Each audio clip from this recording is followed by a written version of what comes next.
Good, good, good morning, good evening. It's a time of day. Uh, sorry, I set up slow, but I have ice cream, so it's okay. The ice cream was worth being late, I swear. For me, anyway. Okay, we have this, and then I need Twitch chat. There we go. Sorry, I set up kinda slow. But I am here. I'm. This is gonna be insane. This is gonna actually be insane. So, I think we just jump right into it, right? I think, er, I don't know, maybe we can let the first ad play first. But yeah, I hope maybe I can have some ice cream while the ad goes. But yeah, I hope everyone is having a good day. So I need to start thinking of, like, this case probably builds on like literally the entirety of the game. So, um, we're gonna have to hope that that's why I grabbed the ice cream, so my brain will work good. The brain food.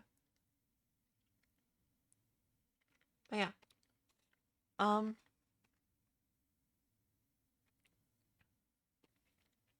I like ice cream. But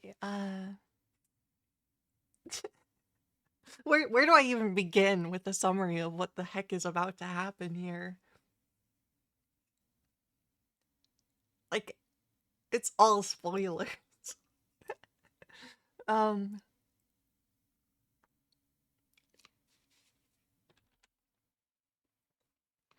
I clicked off the game. Okay, cause there's a lot. There's this random red-headed league meeting that's somehow involved with all of this. There's Mr. Vigil, who lost his job 10 years ago and only went missing yesterday, but then his wife didn't know that that was the case.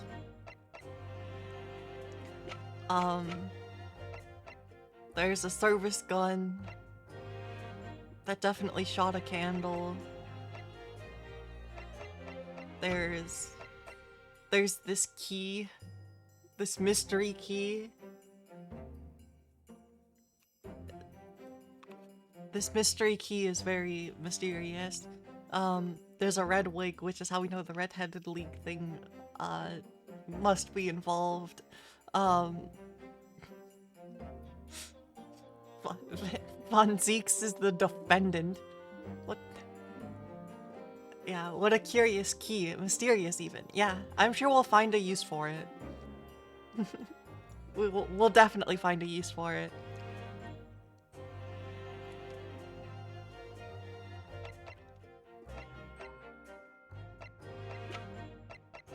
But yeah, there's also a picture of Mr. Vigil's wife here that was found at the crime scene, which is starting to put some pieces together. But yeah, we're gonna have to actually get this trial started to start seeing what in the world is about to happen. So let us begin. The 2nd of November, 8:56 a.m., the Old Bailey, defendant's antechamber. There's that old familiar feeling again. The crushing pressure of this historic courthouse.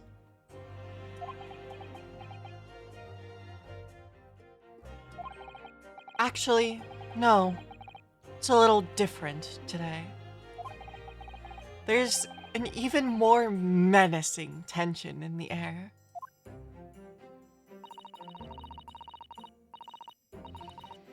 There is a menacing tension in the air here today, isn't there, I suppose? Yes, I think so. We'll get Susata's voice right at some point. It can only be the result of the menacing appearance of the defendant.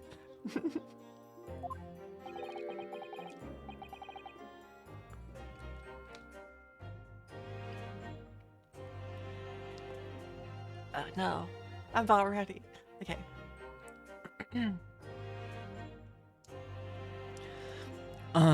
Little more courtesy, if you please. We'll get it right at some point.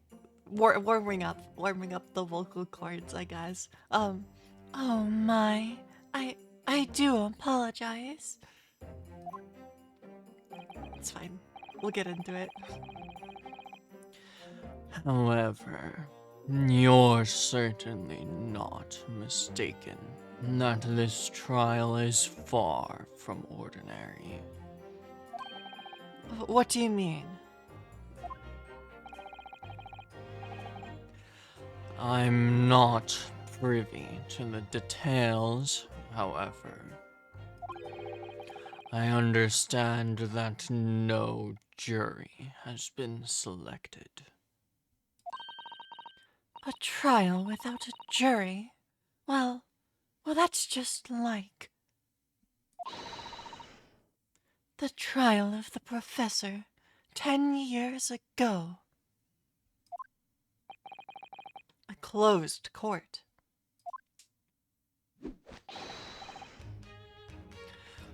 Good morning, my dear fellows.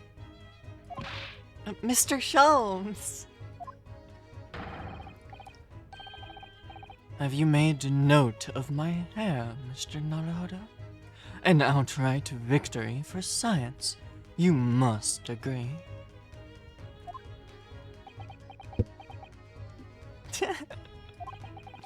To be perfectly honest, so much happened yesterday that, well, I completely forgot about your little hair problem.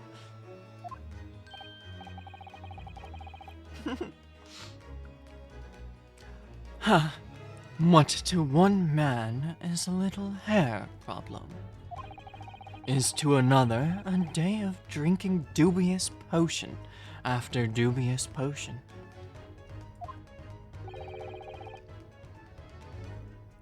You have no idea how my stomach ails me this morning. Oh dear. How awful for you. I'm afraid you only have yourself to blame, Mr. Sholmes.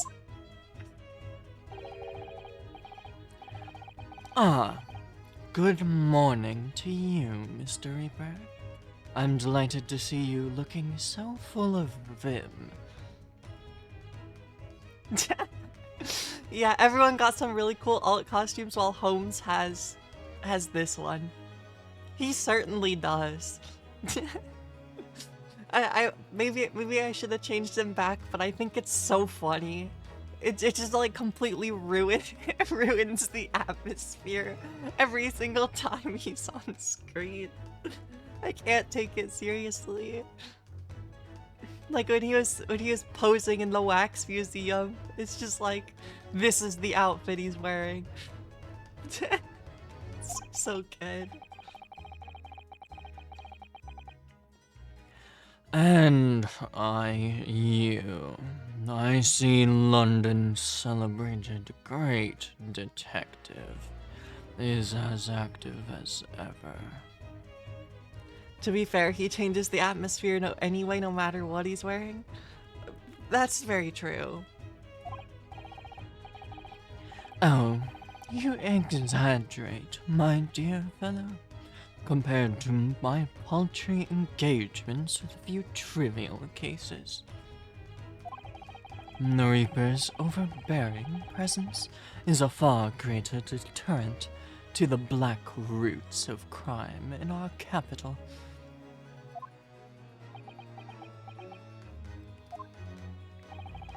And whilst I may not agree with your methods, there is at least one point on which I would readily commend you. What an honor. And that would be your eye for a good lawyer, sir.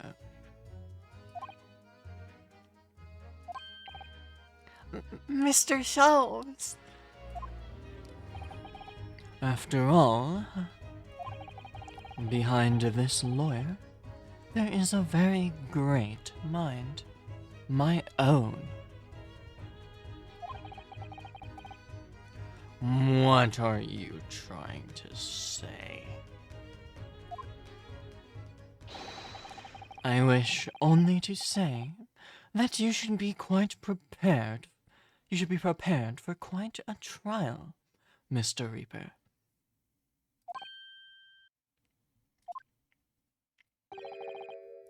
Sorry to barge in. I don't know which of those two said that. Gina! What's that on her arm? A mourning band, I suppose? I don't think that's it. It could be. I don't think that's right. Father, shouldn't you be at the symposium?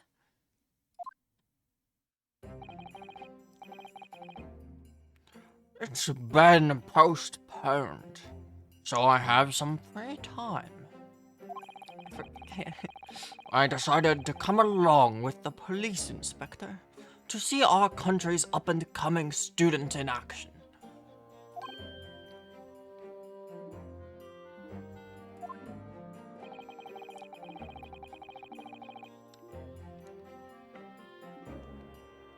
I shall be very interested to see the fruits of your studies over the past year.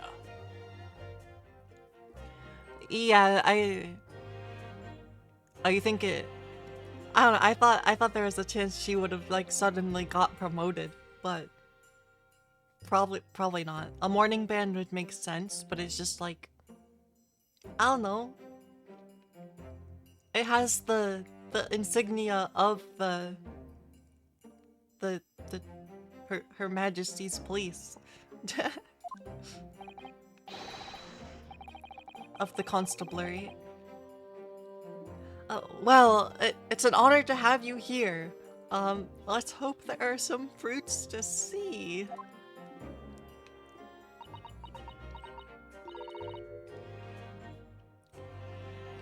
Oh no.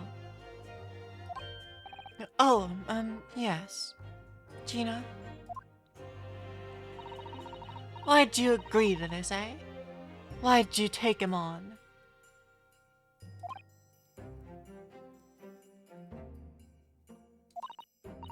This Reaper bloke. Everyone says it was him what killed the boss.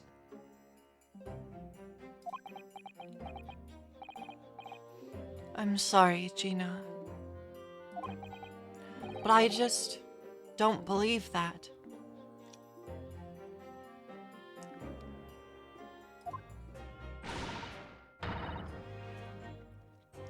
Well, if it weren't him, who was it? I don't know that yet. I don't care who calls him what. Reaper's just a name. He's just a person at the end of the day. And if it turns out it was him what killed the boss, then God help him.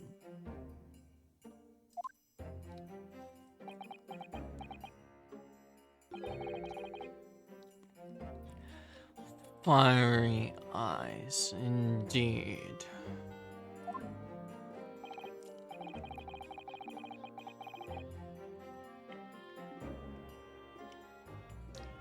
Yes, the culprit deserves every ounce of your loathing. Eh? At least, that may be some solace to the deceased.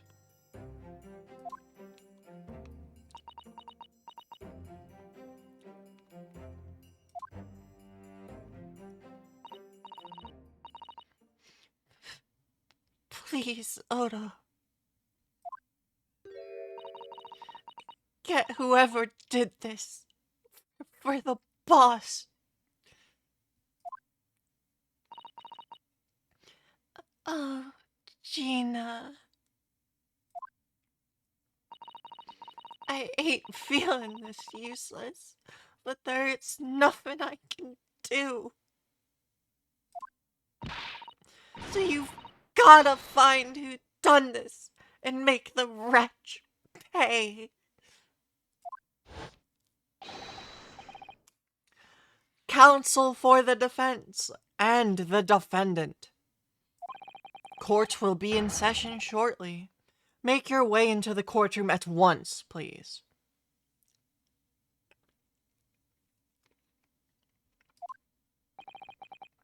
Alright then, here we go.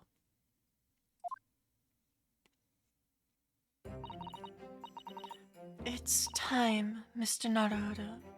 Lord Von Zeeks.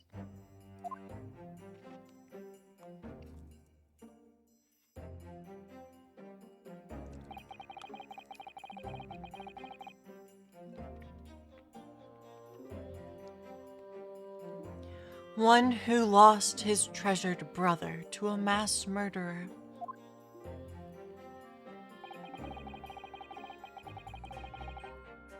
One who lost his treasured father in a foreign court of law. And one who lost the man who helped her escape destitution. All that misfortune, all that pain, on course to collide headlong in this trial. It's time to shine a light on all these dark events.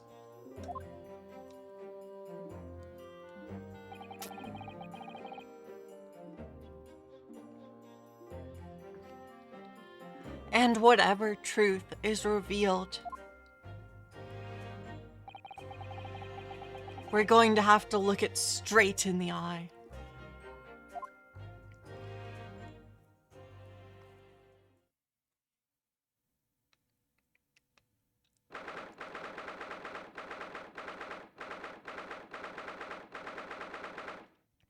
The 2nd of November, 9:20 a.m., the Old Bailey courtroom. There really is no jury. In the name of Her Majesty the Queen, I hereby declare this court to be in session. We are here to conduct the fair and just trial of the defendant, Beric von Zeeks. Counsels for the defense and prosecution, are you ready to begin? The defense is ready, my lord. The gallery's still full of people. The prosecution is more than ready.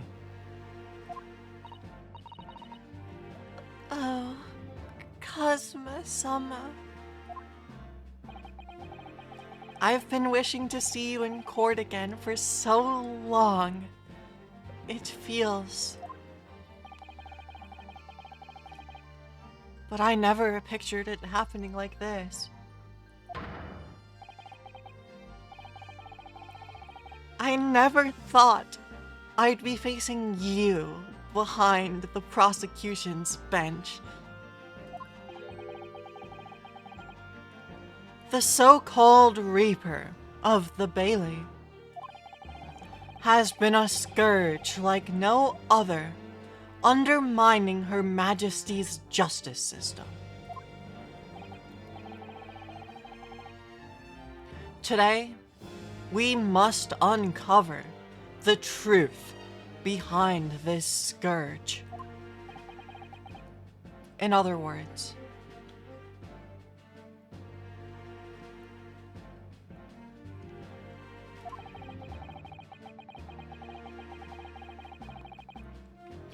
this trial is going to be a lot more far-reaching than Inspector Gregson's murder.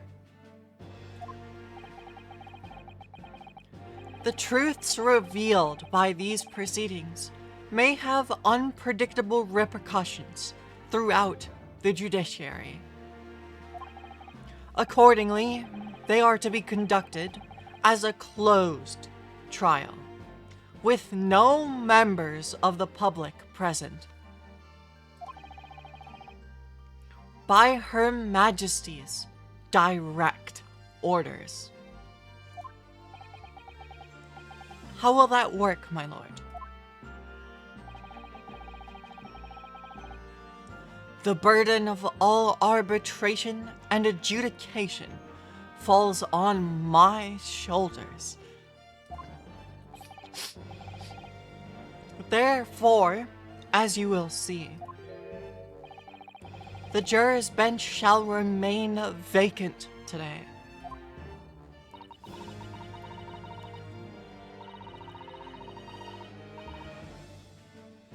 If no members of the public are present, might I ask who is currently occupying the gallery, my lord?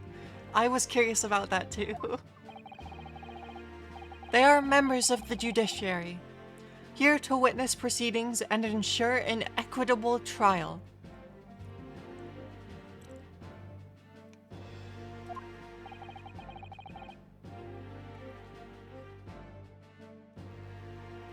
Members of the judiciary.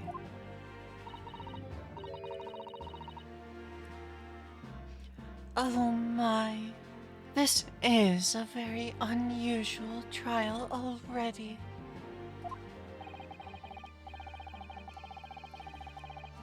There is, of course, another unprecedented aspect to these proceedings on which I must elaborate. We filled the gallery with mannequins. Oh no. Had to make it feel like there's eyes watching you. The counsels for the prosecution and the defense are both aliens of Great Britain.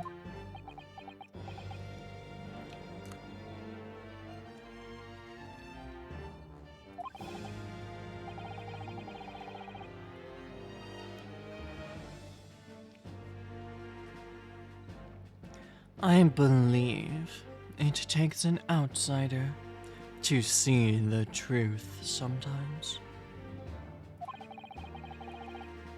And as I stand here in this courtroom now, I'm quite certain. This is the reason why I had to come to Britain. Kazuma. Very well. Let us commence the proceedings.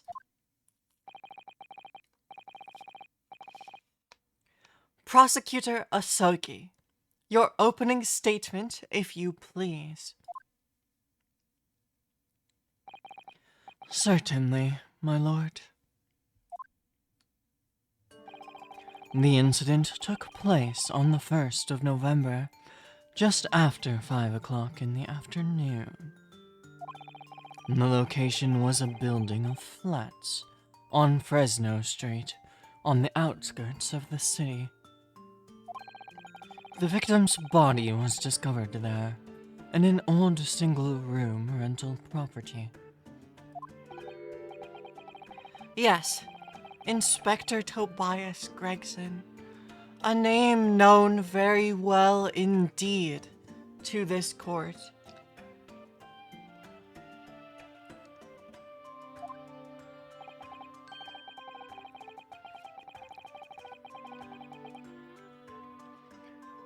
not least for his miraculous resolution of one of this country's grimmest cases 10 years ago.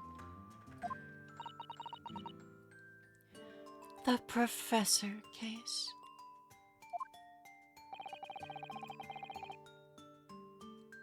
How sure are you about the time of the incident?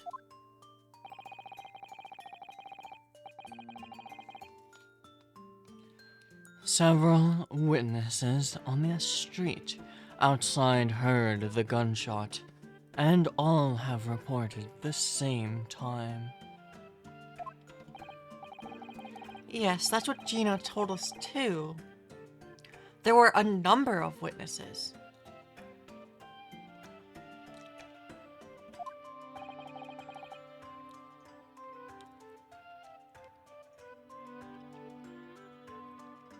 I have here a plan of the room.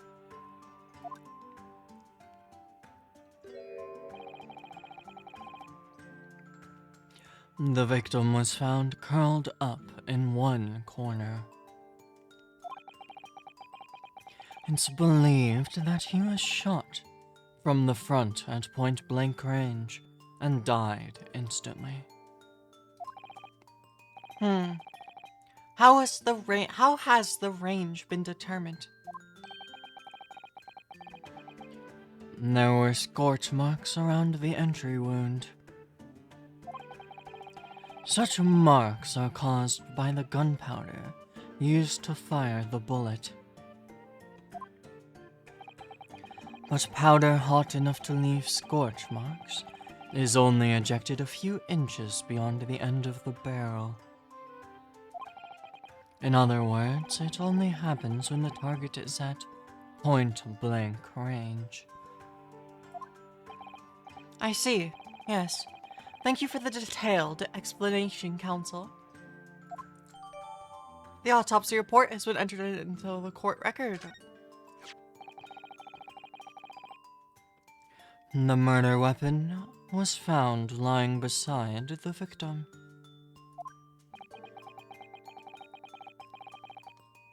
Have you managed to ascertain the owner of this firearm?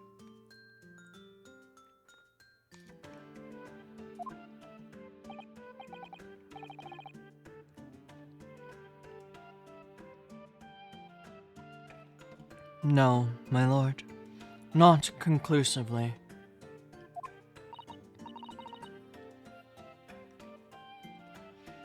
Bravo, Kazuma-sama.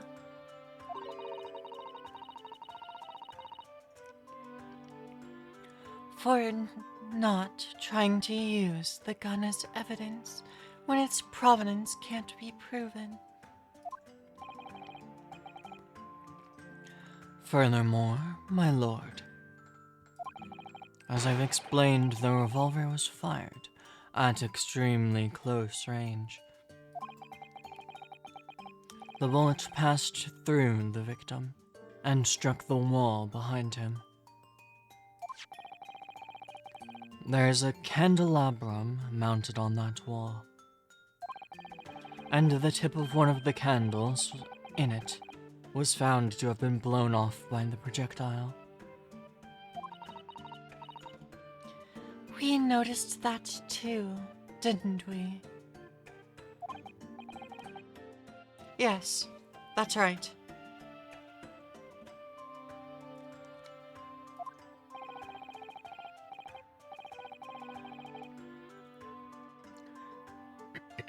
Thank you for the thorough report, Counsel. The setting of the crime is clear to me. You will submit the plan of the crime scene as evidence, please. As you wish, my lord. The crime scene floor plan has been entered into the court record. Is this Fresno Street room Inspector Gregson's private abode?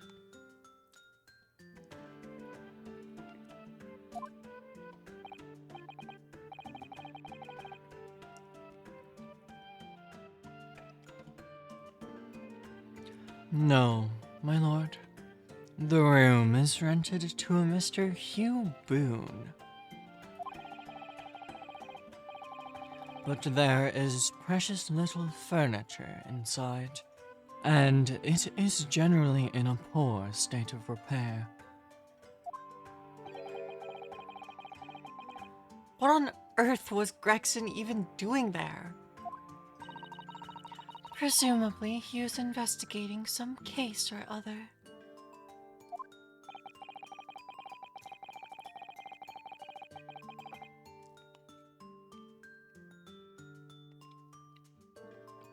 When a policeman was informed of the gunshot from the witnesses and rushed to the scene,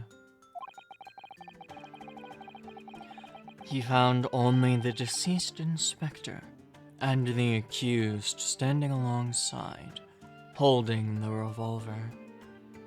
He was holding the gun? The attending officer arrested the accused on the spot.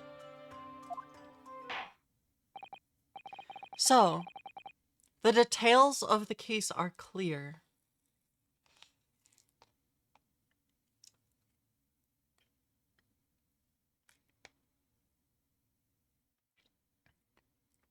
Yeah, now that certainly is convenient.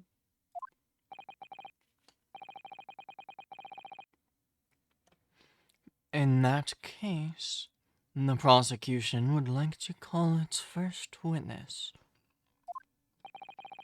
A name, please, counsel. Naturally, the accused himself. Lord Von Zieks. As a prosecutor, he believes in the oath of office he's taken, and will be compelled to tell the truth. Very well. Let the defendant take the witness stand. This is already off to an amazing start.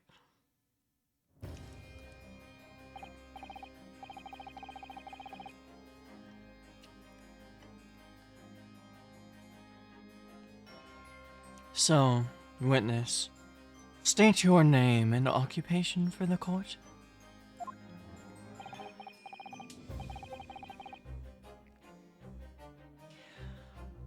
Beric von Zieks, Old Bailey prosecutor. I presume, Lord Von Zieks, that you heard Prosecutor Asogi's opening precis. Precis. However that word is.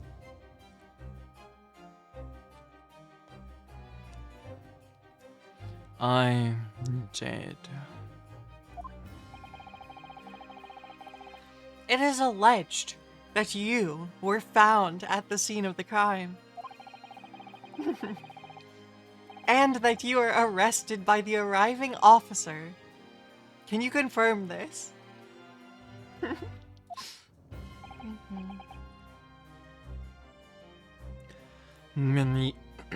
Yes, my lord.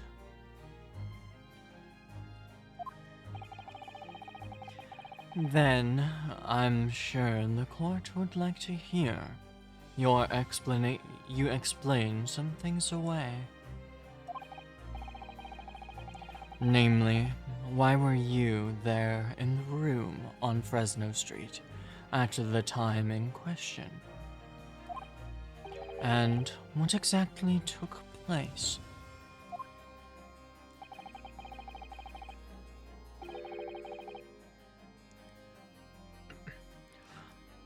I intend to explain away nothing.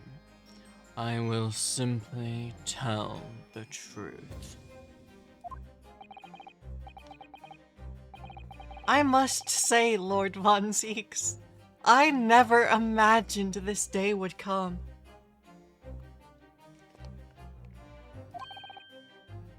Or rather, I didn't want to imagine it would come. But since you became known as the Reaper... A part of me has been dreading it.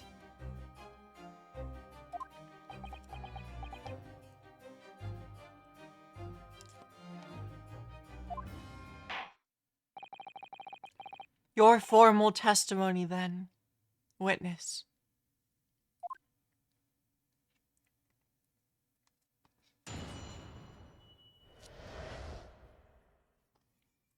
The facts of the incident.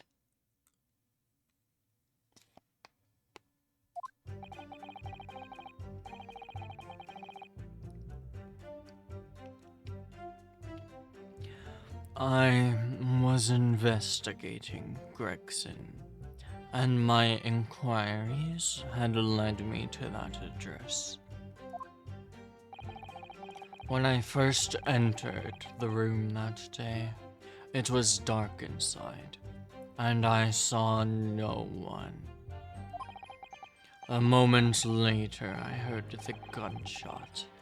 I spun around and saw the revolver on the floor. Just as I picked up the firearm to examine it, the door flew open, and I heard a man scream. It was only then that the body of Inspector Gregson appeared before me.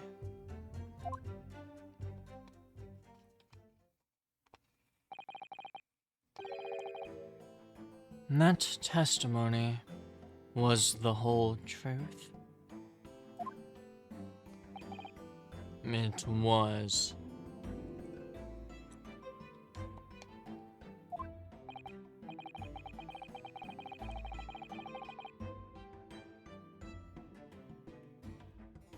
So, you heard a shot being fired in a room with no living occupants. And moments later, a corpse somehow appeared before your eyes. Is that it? You're right. You haven't explained away anything. In fact, that would barely qualify as an excuse.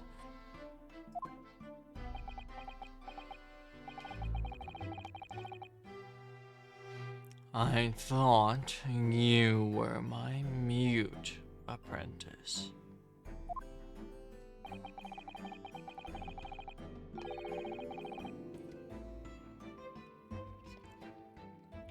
Yet, it turns out you have a way with words, Prosecutor Asogi.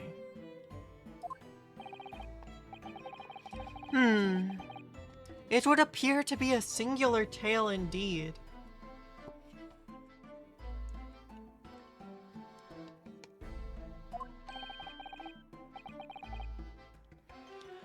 Singular isn't the word. It's laughable. What's gotten it into Kazuma? He's not behaving like himself at all.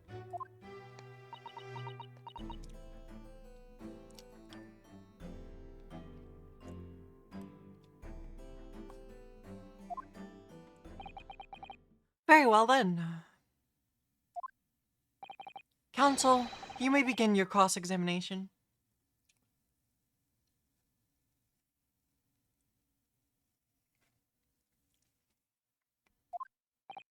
Sorry, yes, my lord. I'm almost done with my ice cream.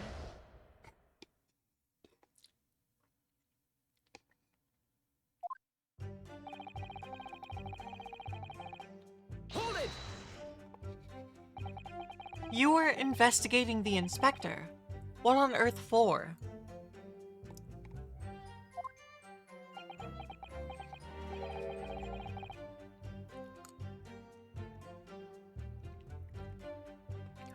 I am not at liberty to say.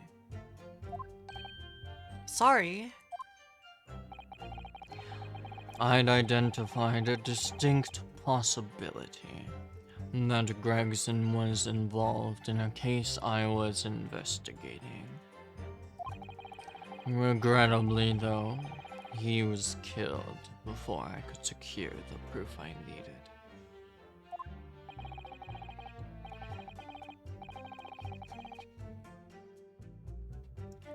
Is the court to understand then that on the day in question you followed the victim to the scene?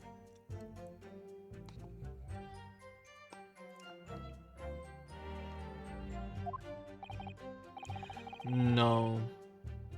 I was privy to his movements in advance. How? I stole into his office in the yard and consulted his diary. The address on Fresno Street was noted in the 5 p.m. entry.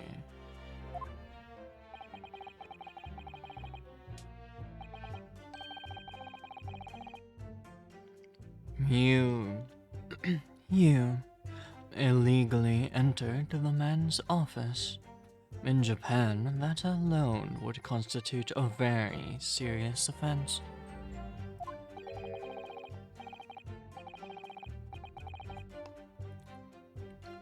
As it does in Great Britain, I assure you.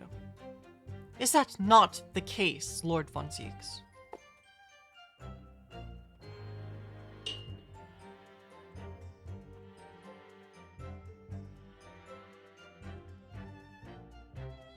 Okay.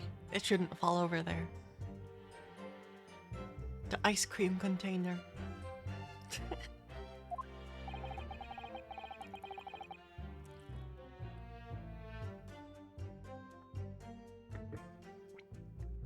I was aware of the possible consequences. So, in summary, you were investigating the victim. And yet, you refused to tell the court why.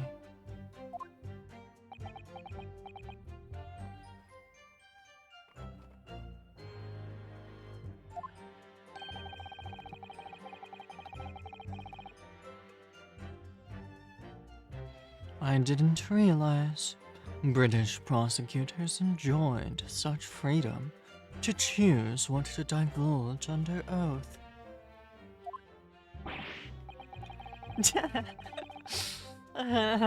Why did I ever think I could defend this man? 'Cause he's innocent, that's why. Hold it! Had you ever been to the address before? No, never. I only learned of the place as a result of my investigations into Gregson's activities. There was no light inside when I entered, so it was all but impossible to make out anything.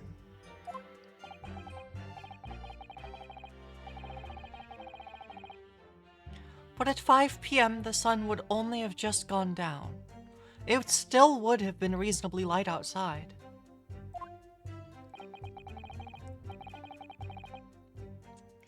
The room has a window, but it was boarded shut. Very little light found its way into the room from outside, so it was extremely murky inside. I wouldn't have noticed if the victim was already lying on the floor.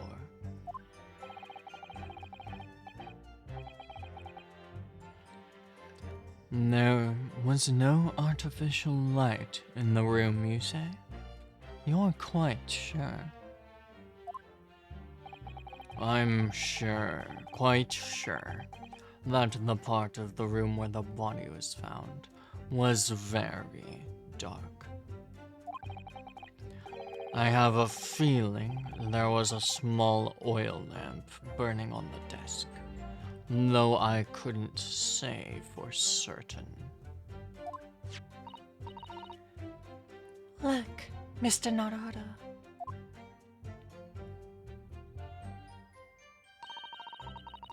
There is a small desk in the room just here. Yes, I remember. And there was an oil lamp on it, as well as the framed photograph.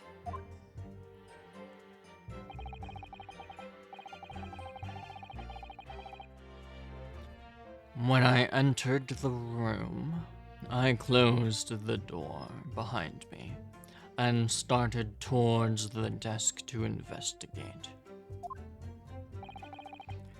And what did you find?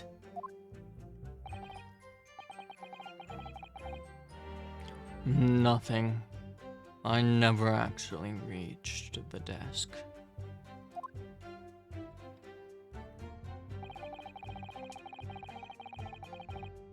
Hold it! So, who fired the gun? I have no idea. I didn't see anybody else in the room. But you say it was very dark in there. Yes, that's right. All I can tell you is I didn't sense another's presence. Aha! Then, could it be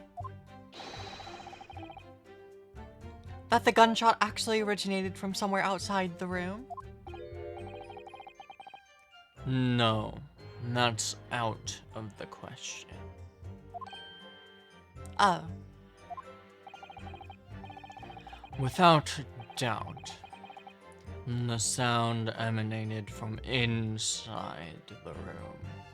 I could smell the gunpowder. This is going from bad to worse.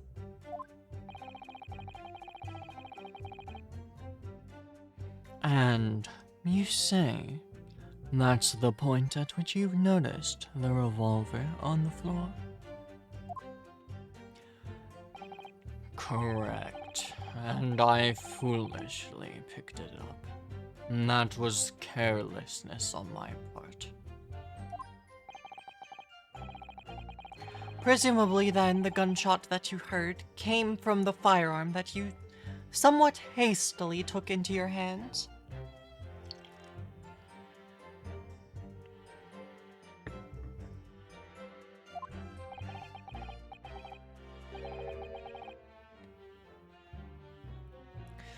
In point of fact, my lord, I believe it did not.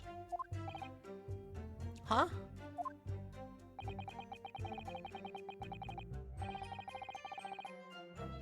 The barrel of the revolver I picked up was cold, and there was no smell of spent powder. But then where on earth is the gun that was fired? Whilst I would like to oblige you with an answer, I am afraid I can't. I too would dearly like to know that.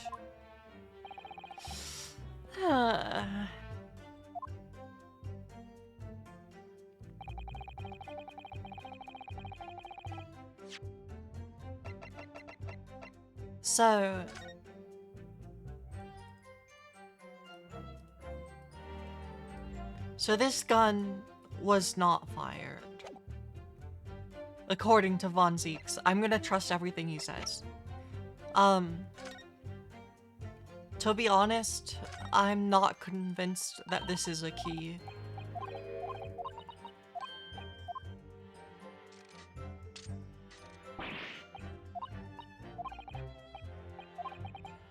Cause this is so weird.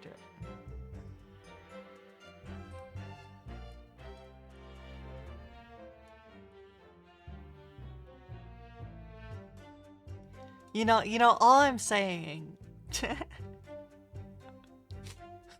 all I'm saying here, I don't know if this is really a key,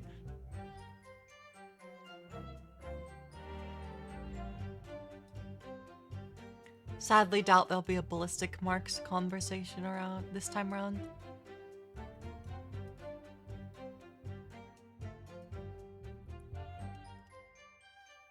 I don't know. What if this thing is actually a tiny gun instead of a key?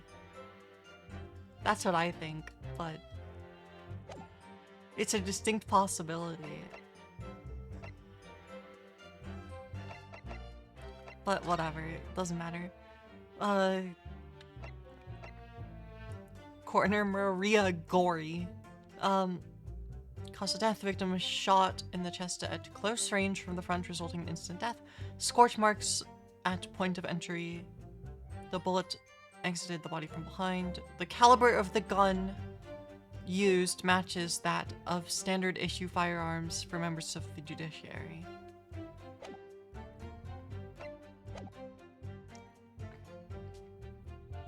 Hold it! We'll see, but... man, you say? One of the witnesses, I presume.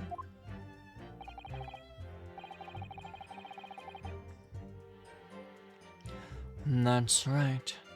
One of the street merchants working on Fresno Street. Who are these merchants? A number of them had set up their stalls directly beneath the boarded window of the crime scene. A match seller, a newsmonger, and a peddler. They've all given statements saying that they've heard the gunshot. And without thought of danger, they ran inside to see what happened. Yes. Gina told us about that yesterday, didn't she? They burst in through the door, with some force, it would seem.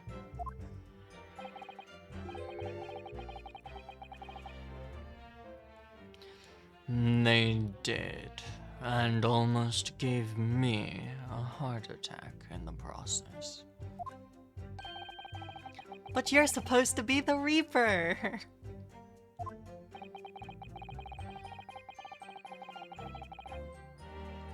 The first man to come in immediately noticed the revolver in my hand and it fled.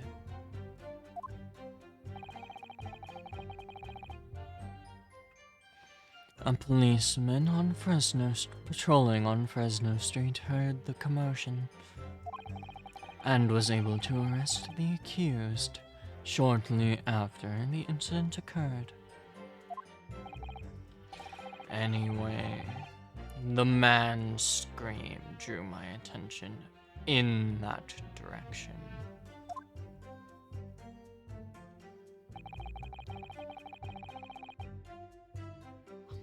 Hold it!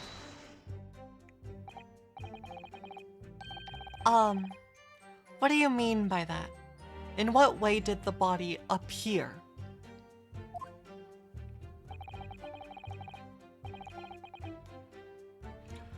I honestly can't explain it, but it's the truth. As far as I was concerned, the body hadn't been there until that point, and then suddenly there it was. Did you perhaps hear the sound of the victim falling to the ground just beforehand?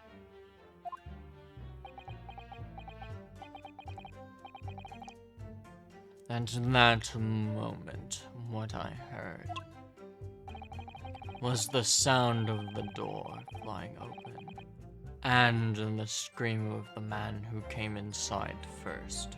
Nothing more. I see.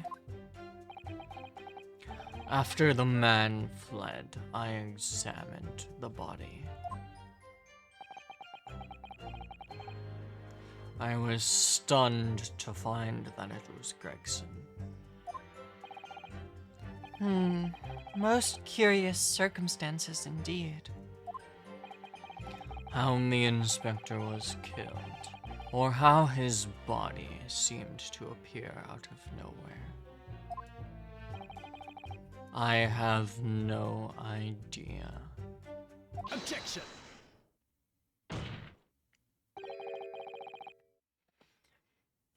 Surely the court has heard enough. My lord, the cross-examination has clearly revealed that the accused, Beric von Zieks, is lying on multiple fronts.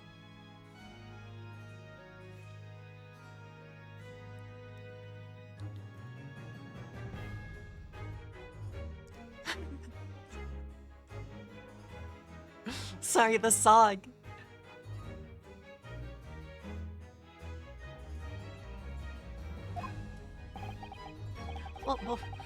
What is that supposed to mean? I'm so happy.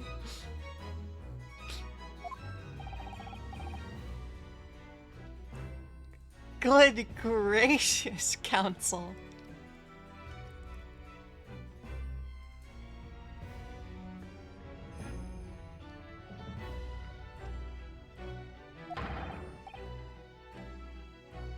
The defendant is lying, you say? This is awesome. In Seems like Asogi forgot that he already has his own theme. Yeah, but now he's villain Asogi. He's the prosecutor. It's like a combination of like Beric von Zieks and his theme, from what I can tell. Or like, I don't know what it is, but it's awesome. In his testimony just now, he claims that he failed to notice the victim's body because the room was dark. That's correct. No, that's impossible. As proven by the candelabrum. How does that prove anything?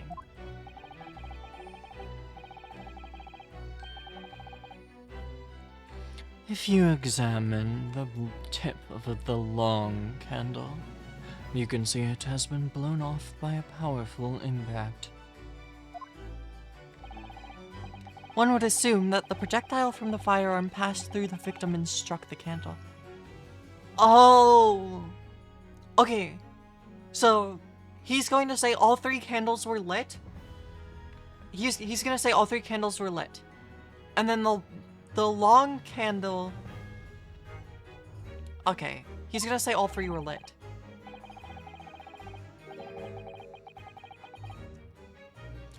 The problem comes when you consider the other 2 candles, which are clearly of a different length. Yes, I can see that only the candle that appears to have been struck by the bullet is long. We could reasonably expect someone to have lit all 3 candles together. Which begs the question of why only one has ended up longer than the others.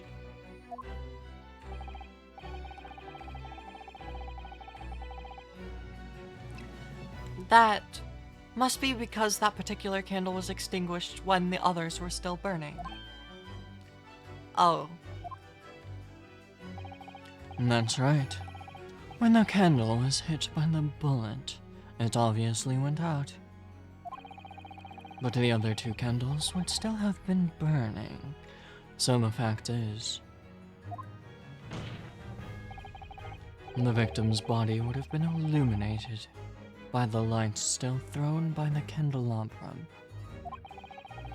And the accused claim that he couldn't see the body clearly contradicts those facts.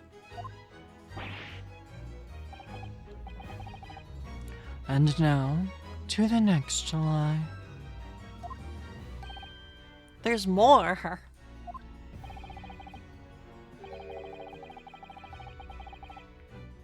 The accused also claims never to have visited the scene of the crime before. That's the truth. In that almost empty room, the police discovered something very unusual. A board covered from top to bottom in police documents and newspaper cuttings. Yes, that's right. We saw it too.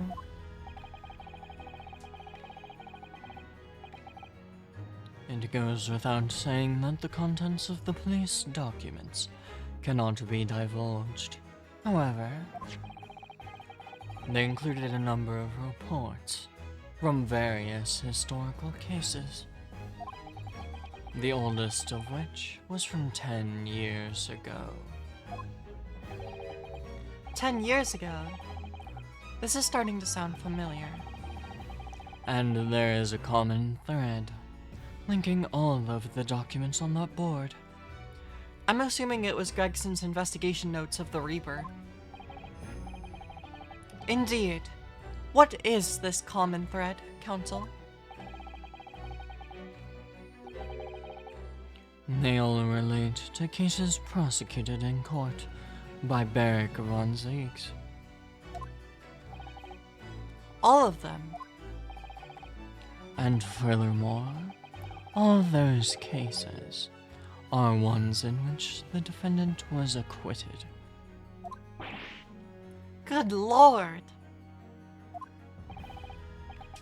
Interestingly, none of those defendants are alive today, because all of them have been sent to their graves by the Reaper. Ah. Oh no. But yeah, I mean, I think that could pretty easily be Gregson's investigation notes, cause Gregson would have had access to all the materials that were on that board. So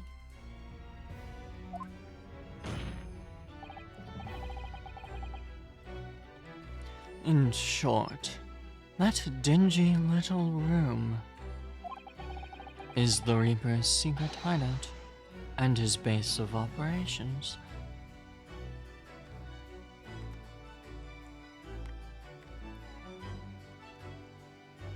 that doesn't make sense to me, Cosmo. The Reaper's hideout. And yet, the Reaper would claim never to have been to his own secret hideout. No one would believe that. No. The truth is, we've been looking at this backwards. Backwards. Explain, Counsel.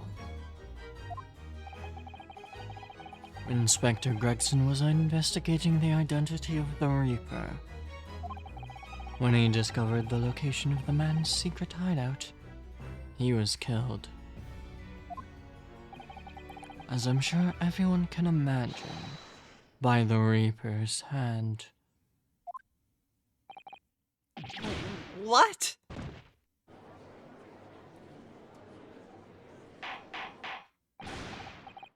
Order. Order. Order. Very well.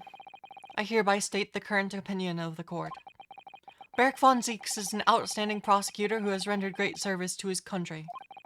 However, it is with deep regret that I must concur with Prosecutor Asogi's contention that the defendant's testimony exhibits a number of stark inconsistencies with the known facts. All I have done is state the truth as I know it. Cozima's done a brilliant job as ever. He is drawing on his experience as a defense attorney to build on his prosecution case, and it's formidable. Counsel, you will submit to the board that you just showed the court as evidence. I believe it to be a fundamental in establishing the facts surrounding the Reaper's existence. Thank you. my lord.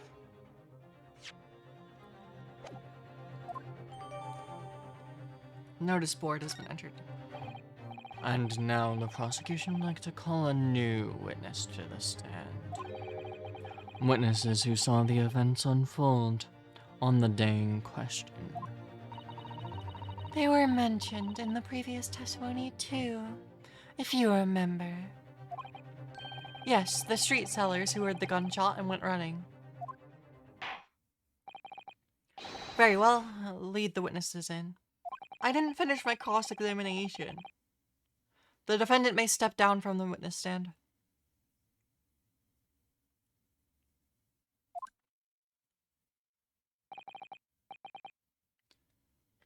Certainly, my lord.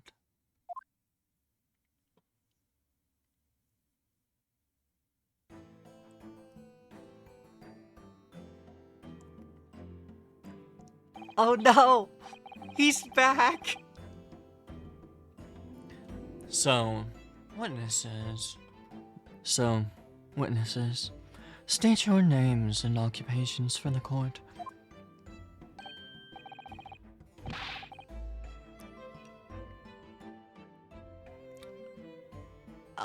What?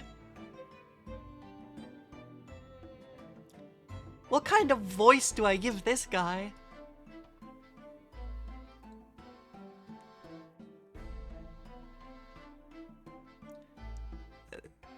Is he okay?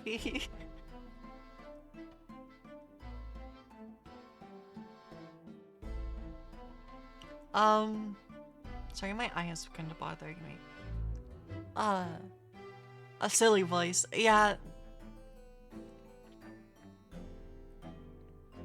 I'll try to do something weird.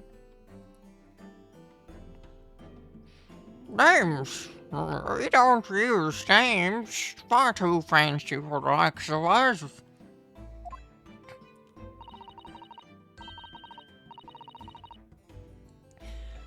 We're just free and easy. Sell what we like. Live where we want to live. I give them all a vacant stare as they walk down Fresno and spin a few words into a verse for 'em. Would I be right in assuming that all three of you make your living by selling wares on the street?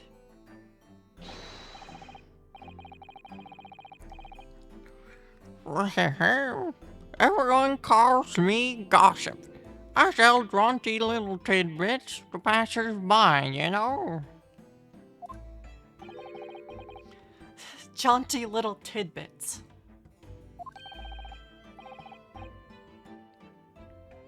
I didn't even read what he said. What an absolute smasher for you, sir. Right up your ginnel it is. 6 pence is the price. Not a penny less.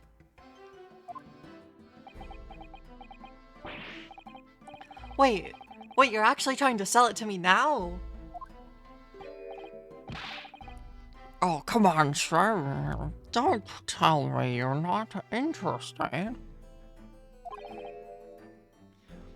Try the man. Give him the money and see what it is. Pay the man counsel. Like, what? What? What? What? What? Why do I gotta pay this guy 6 pence? What? Why? Judge!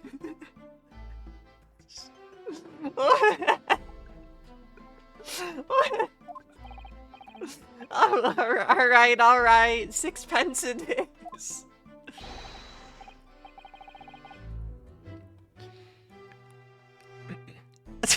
Sorry.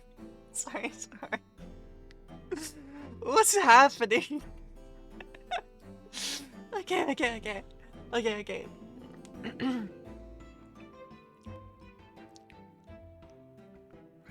You're pretty good at song.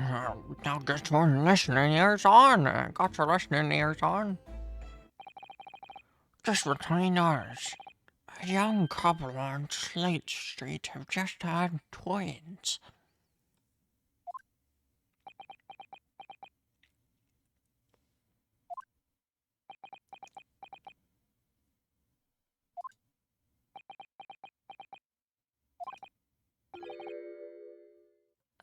Um, is that it?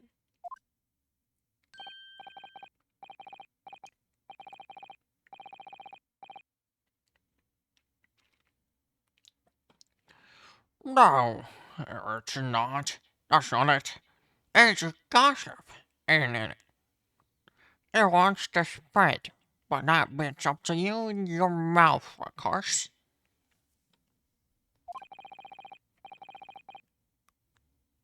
I've got more, you know? Want another juicy one? 6 pence apiece. If it is, if you're curious. I am curious, yes, about what's going on just under that fat bottom lip of yours. Namely, that unusual bruise or whatever it is that's poking out from under your collar. That's a good question. What about the next witness then? What name do you go by and what do you sell?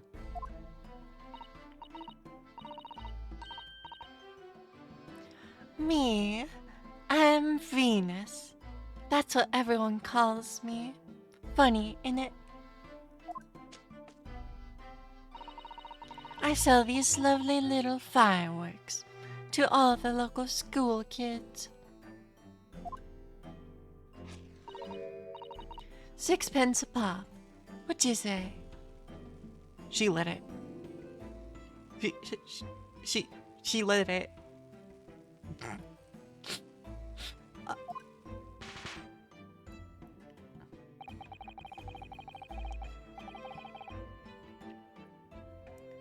You weren't exaggerating with little.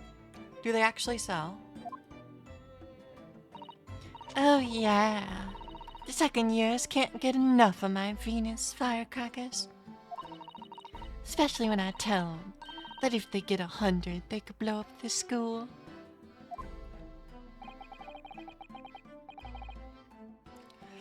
Not the most savory of ideas, young lady. What do you say then, eh? Wanna part with 6 pence for a pop? Wait, what? You want me to buy one?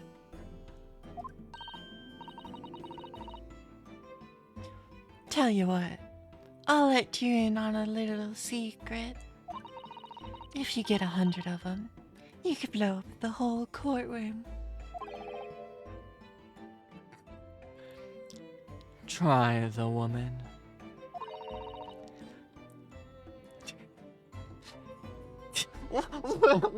What's happening? Give her the money and see if she's right. Pay the woman, counsel. Alright, I'll buy one. Lovely stuff. Right then, this is something a bit extra, just for you.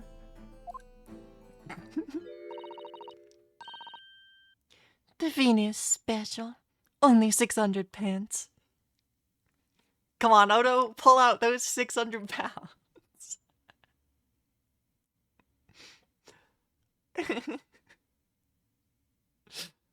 yeah. Naruhodo's about to spend like $400. He's actually gonna spend 600 pounds. 600.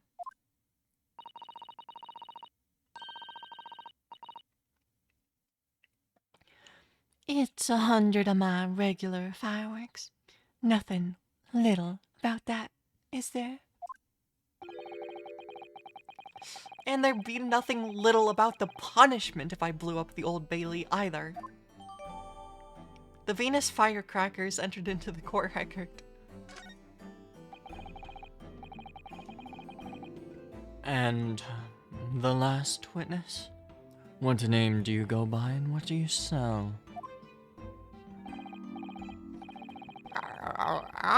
I'm a thinker, me.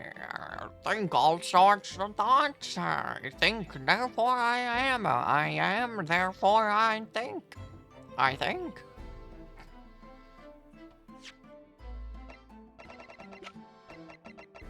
Okay,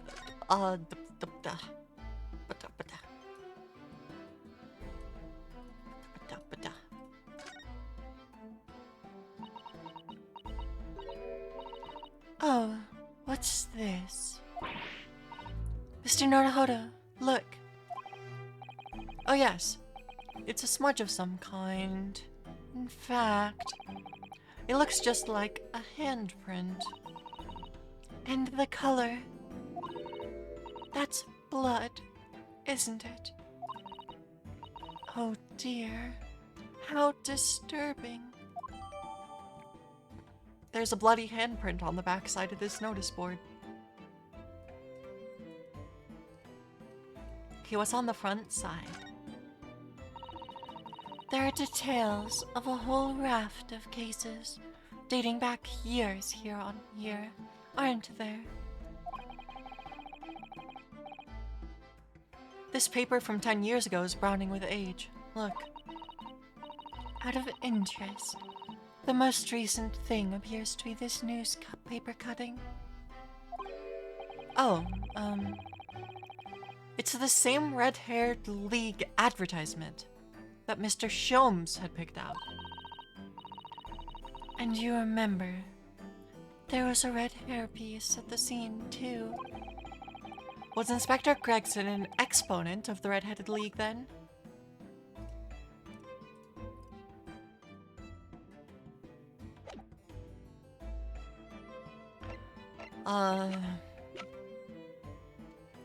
The Venus Special Firecracker consisting of 100 smaller fireworks at 6 pence each. What sort of bang could it make?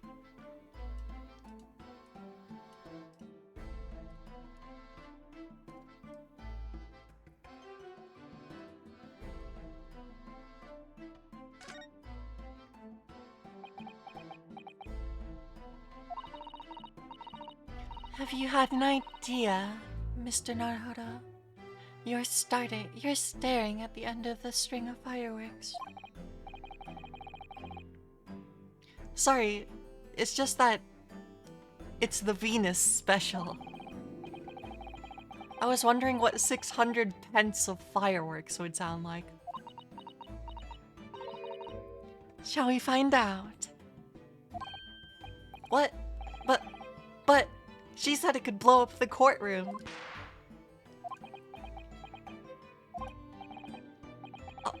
Alright, that was a fairly sizable bang. My ears are still ringing, Mr. Naruhodo. Sounded almost exactly like...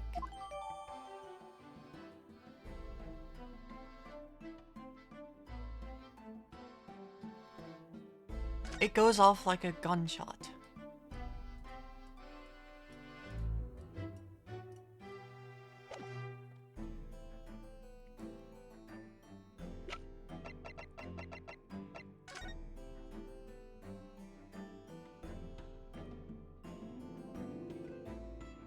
So...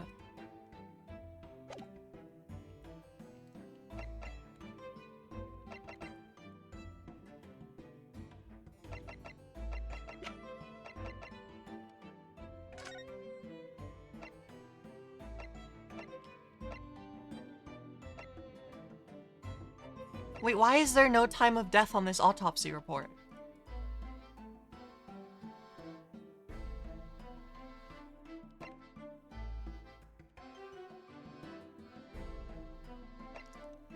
Wait, there's no time of death.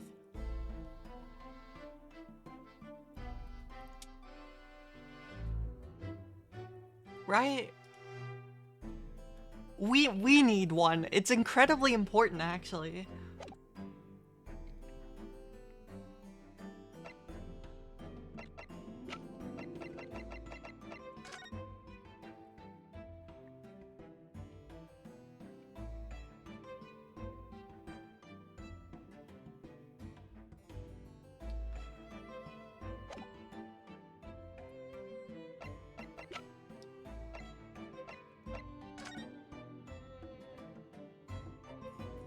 It's very important. I think there's a chance that Gregson died significantly earlier than when Von Zieks actually entered the room.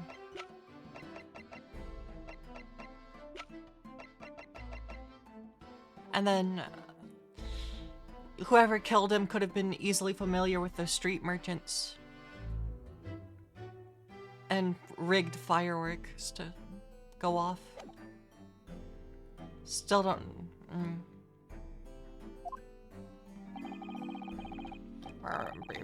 Because I stand there on the street, watching the world go on about me. They call me the Observator.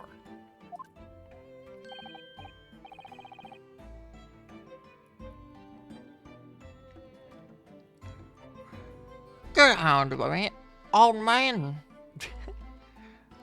Everyone calls you Sandwich, and you know it.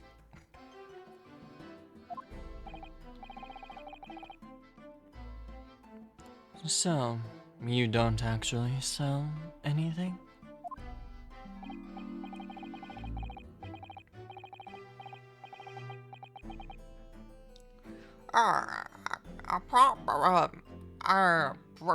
Problem shared is a problem halved, as they say. I give advice, I do. And I think what it means.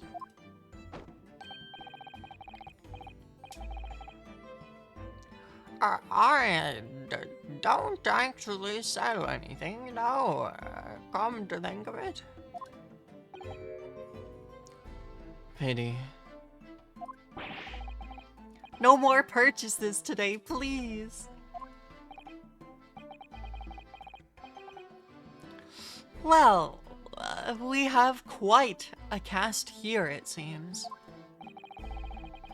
They conduct their business on Fresno Street from morning until night, my lord. And always in the same place, directly adjacent to the crime scene. I see.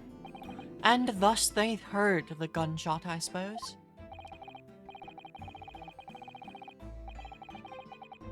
Not only that, but they very bravely ran inside to see what was going on and witnessed the crime.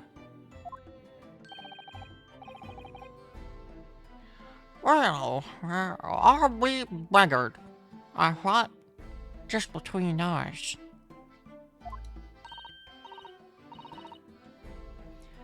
Venus de Milo, what am I to do? What a terrible thing I saw. What I think is,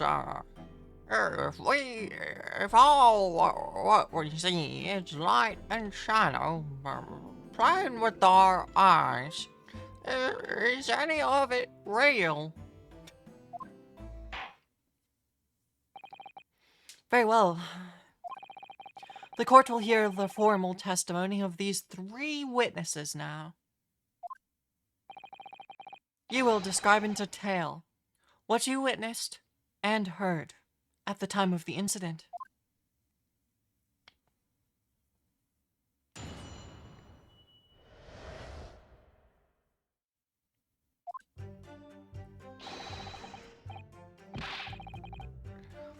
We saw the whole thing from start to finish, we did.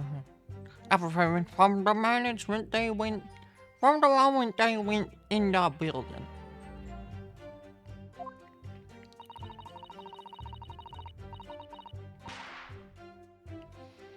It was less than a minute after the Reaper had gone inside that we all heard a big bang. It seems to me that quick to talk is quick to walk. Gossip couldn't wait to go and see what had happened.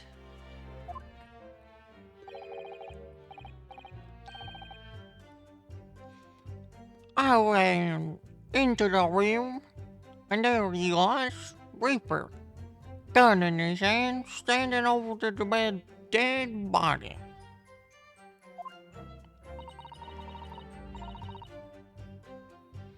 I was scared after death, me. So I ran off to find a copper.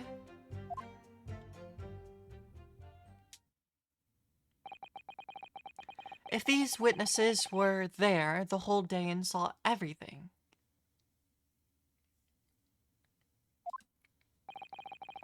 who did they see going inside the building?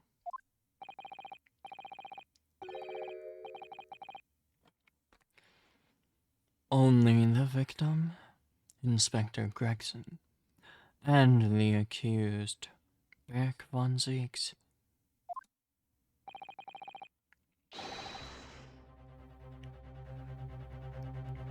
I've seen pictures of that Reaper in the paper. I know what he looks like.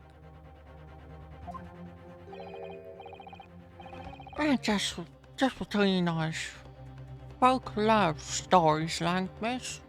I've made myself tied to some already.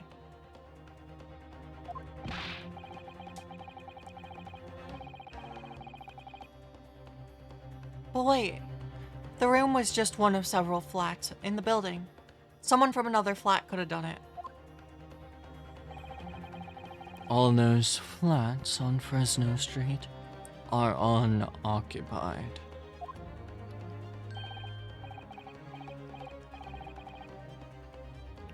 Course they are. They're small, damp, dirty, and expensive to boot.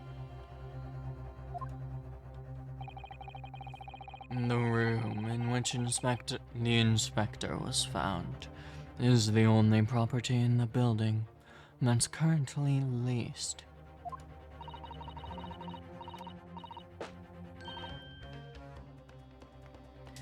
And we know the leaseholder's name, don't we? It's Hugh Boone.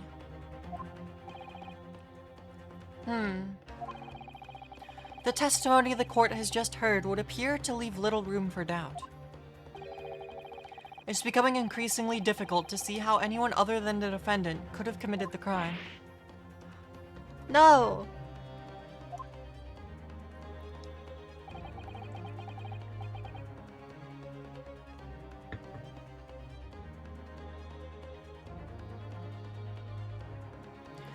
Thank you for your candor, my lord. Counsel for the defense, you may proceed to cross-examine the witnesses. Yes, my lord. In a closed court like this without a jury, the judge is the only person whose opinion matters. I have to break down this testimony somehow.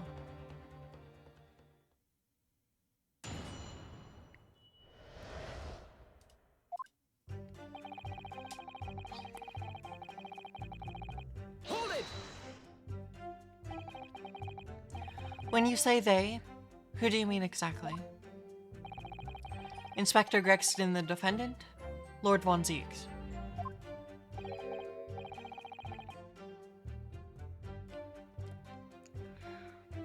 I suppose so.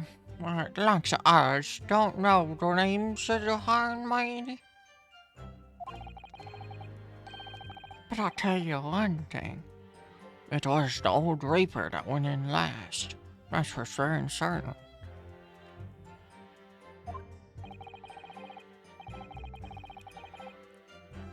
Just behind Inspector Gregson. Did they arrive at the same time as each other? The king of yapping. Gossip. He's here. This is the first time he's been here. No. No, not at all. The first fellow must have gone inside a good 15 minutes before we heard that gunshot. The victim arrived 15 minutes before. Are you sure about that? Master, am I sure? Does it seem likely that I'd have forgotten a fellow with bright red hair like that? Does it?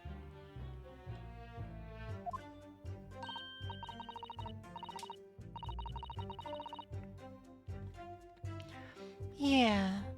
His hair really were red, weren't it? Redder than my flaming fireworks, even. Should talking. No, like. No, no. I can't. I can't. I will hurt myself if I do that. Cause I'm doing something weird.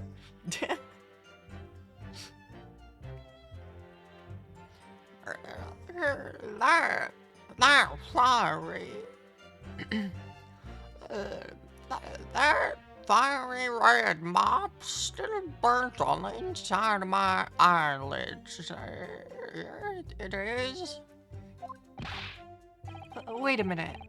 You're saying the man was a redhead?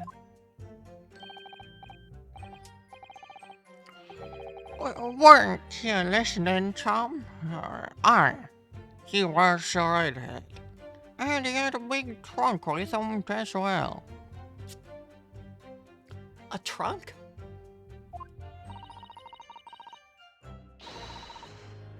When I talk like that, it sounds like I'm about to say gee willikers. But Inspector Gregson's hair isn't red. Not by any stretch of the imagination.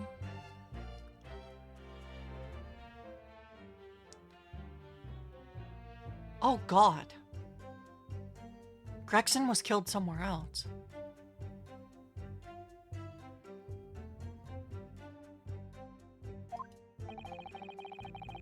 It seems likely that the person you saw was not, in fact, Inspector Gregson at all, but some kind of other third party.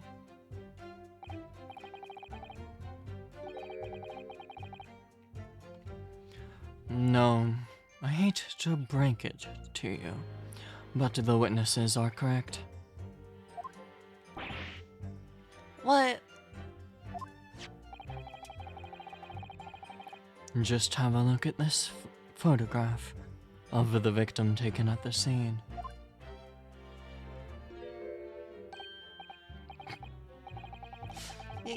Yes, that's Inspector Gregson, all right. And a red hairpiece. Of course.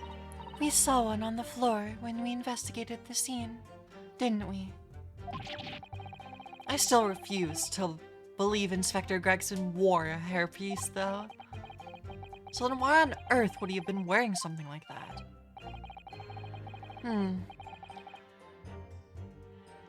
The color does seem to suit the man, one might say. The photograph will be submitted as evidence, please, counsel.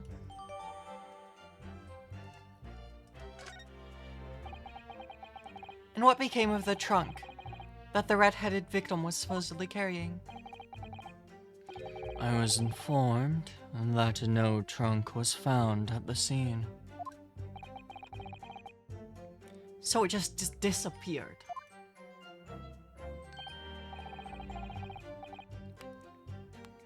What? Do you expect us to have been watching the building every second? Do you?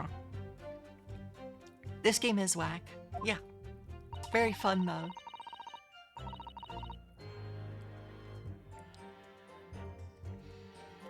We definitely saw him in the dock going in now.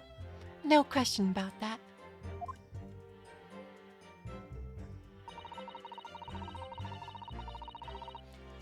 Wait, wait, wait. What am I waiting for?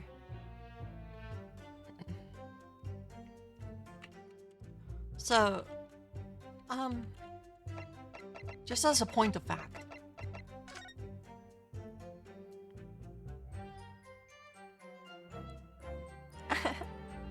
Thank you.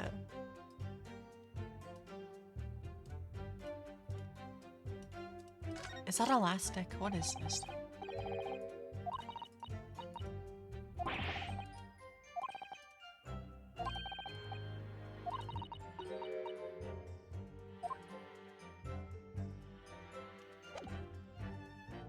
Uh...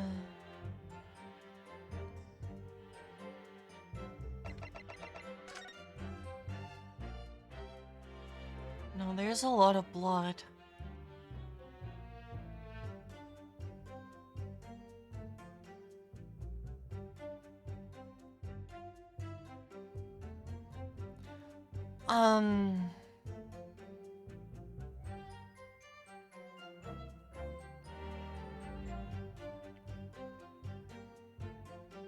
I think that looks like it was...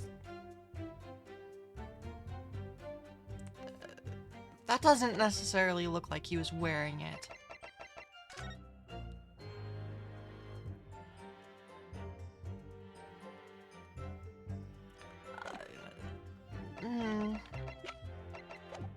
We need more stuff. Hold it! By which presumably you mean the gunshot.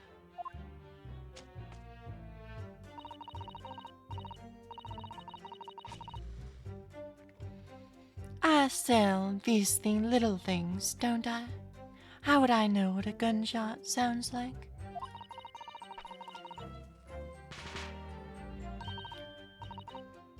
But I've always thought it probably sounds a bit like this. Doesn't it? And you say that you heard the noise almost as soon as you saw the defendant here enter the building. That's right. It was almost straight away. Bang! It went just like that.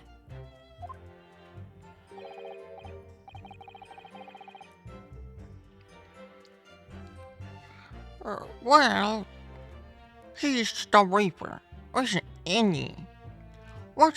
It's what the French call fait accompli. When the Reapers surround, people are going in the ground. I mean, that's what he does, isn't it? I think we get the message. The Reaper couldn't allow the inspector to live after he'd discovered this his secret hideout. There can be no clearer motive for the crime. I don't know. But I'm like pulling on my bottom lip in order to try to mimic what I think he would sound like. So that's what's going on here. It's because he's gossip. He's got, yep. Yes. It's certainly an eminently credible motive. Great. And at that point, you ran inside. Is that correct?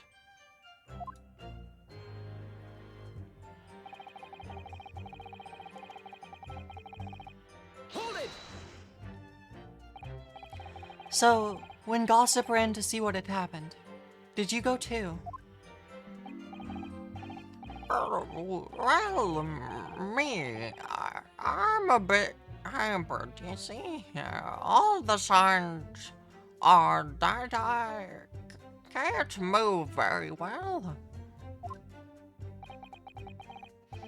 You were way behind, presumably, with that sandwich board around your neck, and that big sign in your hand.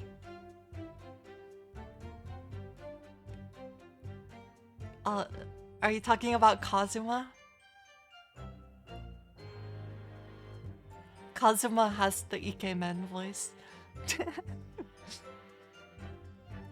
That's I'm I'm having fun doing his voice. Kind of. What a great burden you bear.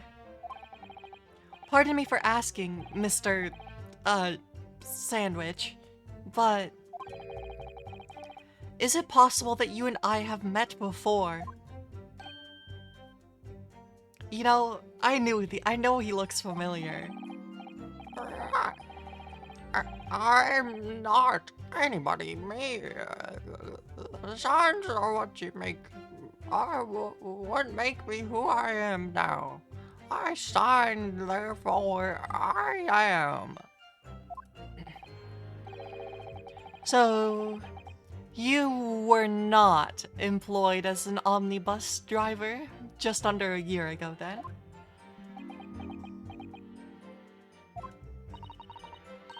I might be mistaken, but I believe his trembling has intensified, Mr. Naruto. Yes, I agree. He's clearly been through a lot.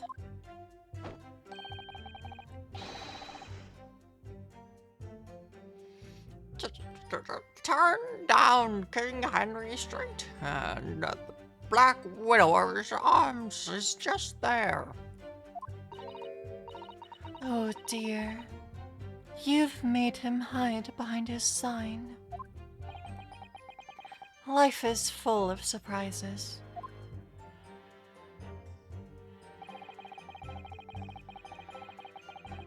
Hold it! So then, you were the first person to arrive on the scene. Is that right?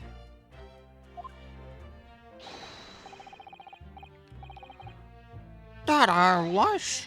I kicked the door open like a professional, I did. And I yelled, "What's going off here?"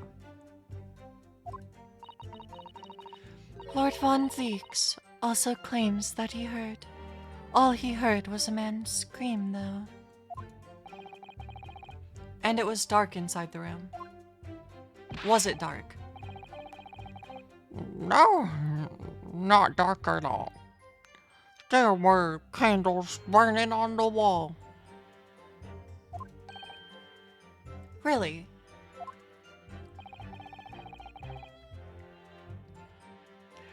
And there was a fella collapsed on the floor. It's just between us. It's the first thing I noticed when I got inside.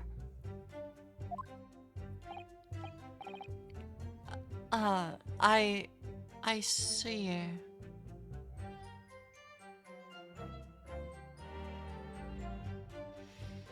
Okay, I'm painting a timeline.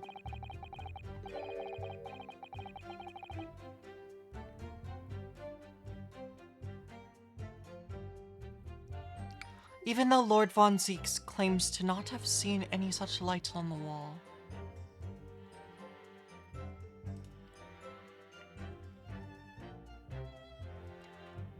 So, what I think is going on here...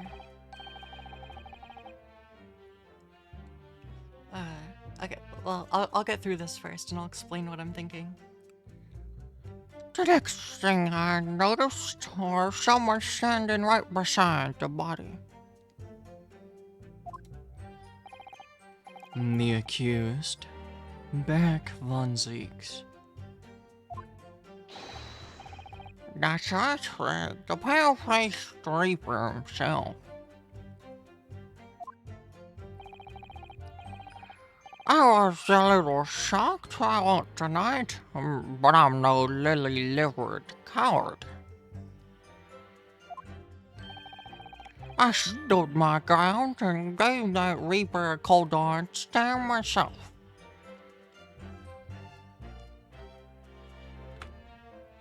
Excuse me. Do you have something to add, Mr. Sandwich?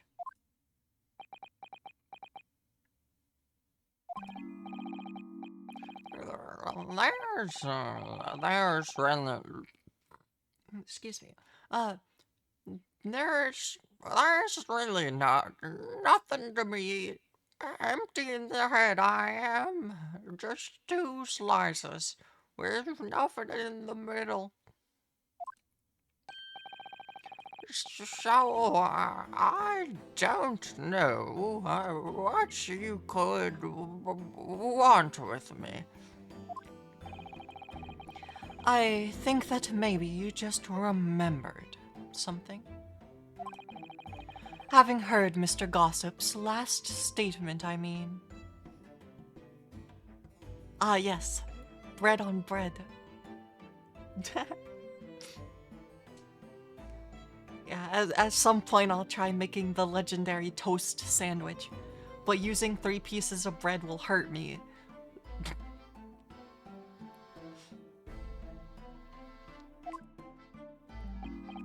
But the toast sandwich could be good.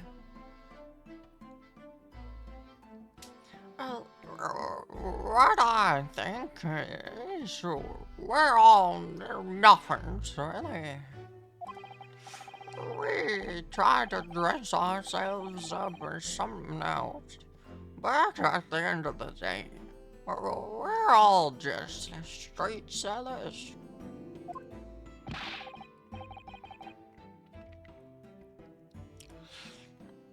That's enough out of you, Sandwich. Keep your trap shut now.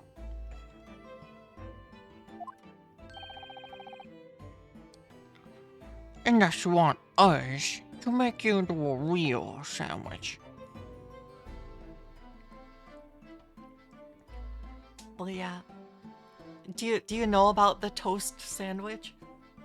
It's a piece of toast with 2 normal slices of bread on either side of the toast.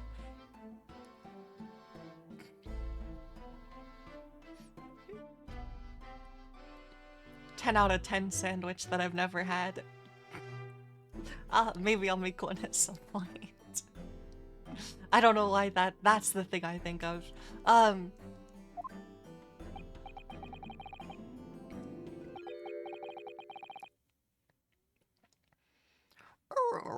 When he saw the Reaper, he fell clean over on his backside. That's it.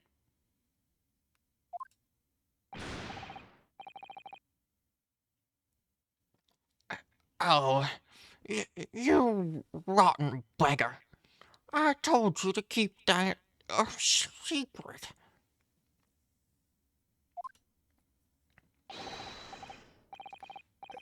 He screamed, he did.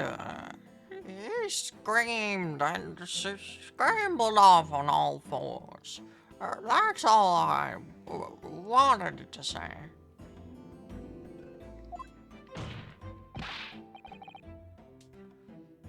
Mr. Gossip, is this true?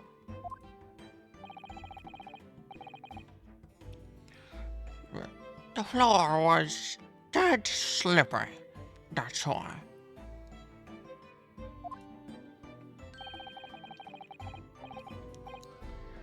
Planted my hand in a filthy pool of blood, didn't I? Yup.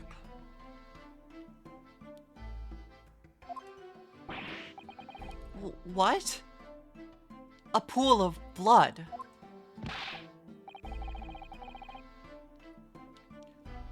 But listen here, even when I was sprawled out on the floor, I still kept giving the Reaper a cold hard stare, and you don't forget it. Let's just go back a little. Did you say you got blood on your hand? I did. Happens to the rest of us at times, doesn't it? So I was scared, so I slipped over. We can keep it just between us, can't we?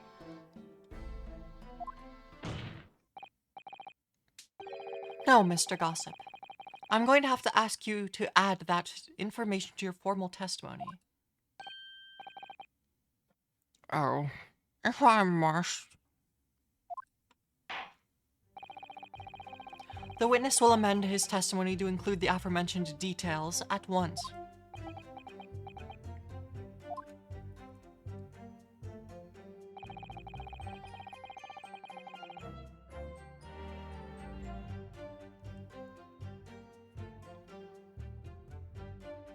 Hold it! I need to press this statement again. You wiped your hand on the floor.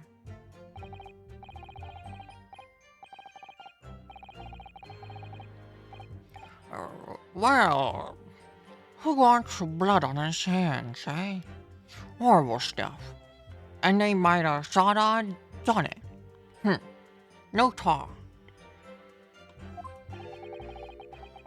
And you didn't think that might be a problem. Does it really matter if I left a few grubby handprints on the floor? They'll get cleaned up in the end, won't they?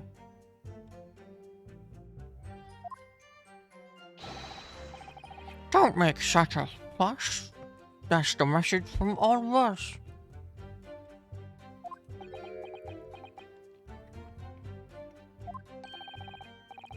Is something wrong, Counsel? No, my lord. I didn't remember anything about the report in the room. I didn't remember anything in the report about a bloody handprint on the floor. And that's all. Don't come at me with all that. You can't intimidate me. I know what I did. I wiped it off. On the floor. The blood.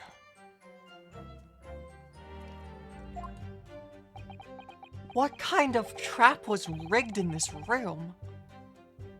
I wonder, could that be what happened? Mr. Naruto, I don't have all the answers yet, but I think we may have just uncovered a vital clue.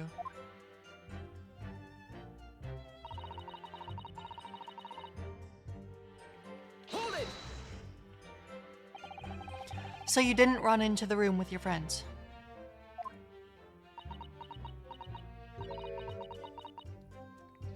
I'm not that sort of girl. Sorry?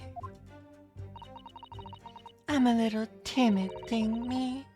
I was too scared to go in there. Oh, right. I see. Old Lippy and the witch ran in there, and then I heard a sort of old lady scream.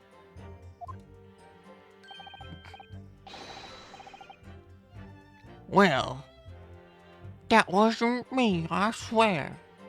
If I were a gentleman, I'd stake my honor on it. I wondered what on earth was going on. Which is when you went to find the policeman.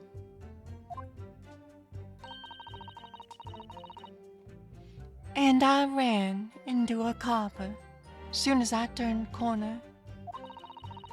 So I brought him straight back to the place. Didn't I do well, eh?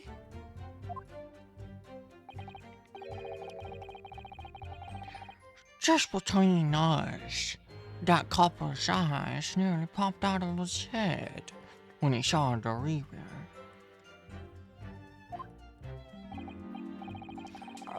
I've never felt more uncomfortable in all my life. And the defendant was arrested on the spot, I believe. Considering the catalog of killings the Reaper had carried out, it was a particularly inauspicious end. If I can't find any holes in this testimony, I'm afraid the judge will give us a ruling of guilty, Mr. Naruto. The truth is, though, that their combined testimony is fairly striking. Unfortunately, there don't seem to be any obvious problems with their statements, do there? Still, if Lord Von Zeeks is really innocent, then I'm almost certain that we'll find something in there that doesn't quite add up. You don't think that one of those three could be the true culprit, do you? I don't know. But what I do know is that there's more to this case that has yet to be brought to light.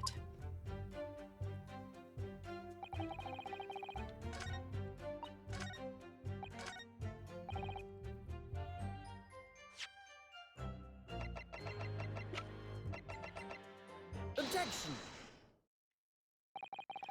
So you wiped off the blood from your hand on the floor of the room. Are you quite sure about that? Well, what else do you expect me to have done, eh? Doesn't really matter. Objection! The police found no such handprint on the floor during their investigations. What exactly is the defense asserting? If you listen, you'll find out. Prosecutor Asogi.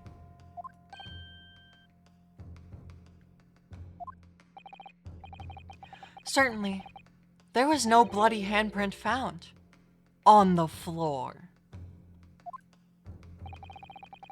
What are you trying to say? There was a handprint in blood left very clearly at the scene. On the back of this notice board. Ah,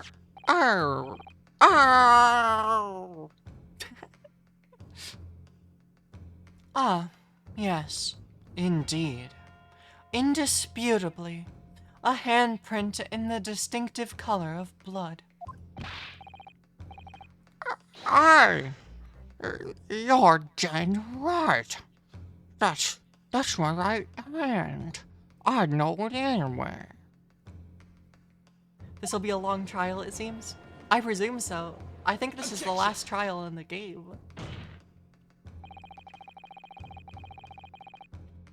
The witness very definitely testified that he wiped his hand on the floor. It is time for inspection. Any Prepare handprints yourself. on the back of the board are irrelevant. Redux, thank you for the raid. How was your stream? Did the It game is still time for well? inspection. Prepare yourself. Arshian, thank you for the raid. Did your stream go well? How's it going? Snow is so It's Overwatch. beautiful. Jayak, thank you for the resub. For the 5 months. 14 and 12? That's a positive win rate, that's good. I presume. That is definitely good. Had a cheater on your team for the last game? That's most unfortunate. Okay. Well, I mean, I guess it means you maybe won that game, but I don't understand cheaters. The cheater mentality. Oh, you barely won it? That's fair. In Overwatch, tanks beat cheaters. So... like, even if you're a hacker, you can't kill Wrecking Ball. That's how it works. Okay. Any handprints on the back of the board are irrelevant. Objection! Not if the board itself had fallen over onto the floor. In that case, it's quite possible for the witness's handprint to have ended up there. Just Look at the floor plan of the room. The notice board was in the opposite corner of the room to the victim, and in an upright position. Even if it had somehow been toppled and was lying on the floor at the time, it would have been a considerable distance from the body. Enjoy your food, Redux. I fell over when I came across the body. So I was basically right next to the corpse, not on the other side of the room. What? In other words, the defense's assertion is contradictory. Yes, it is. There's a very definite contradiction here, for which there must be a reason. I take it you formulated a proper hypothesis, Counsel, regarding this apparent discrepancy between the witness's account and the handprint found at the scene. I have, my lord. The discrepancy between the witness's account and the location of the handprint is explained by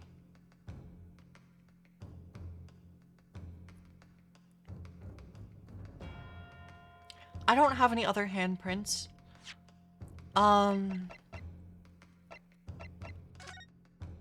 Right.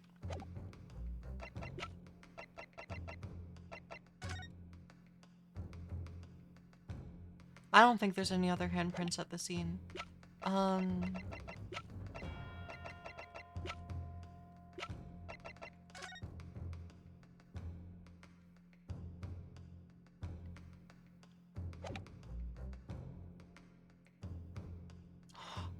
The board moving.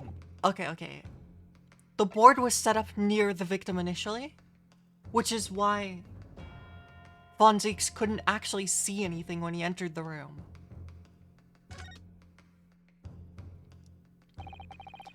The real contradiction here is that the handprint is the handprint itself, not where it was found.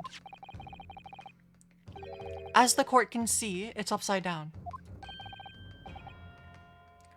Good gracious, so it is. If the witness had put his hand against the board, the fingers should be pointing upward. What? What does that tell us? It tells us one simple fact. When this handprint was made, the board must have been lying on the floor as I previously suggested.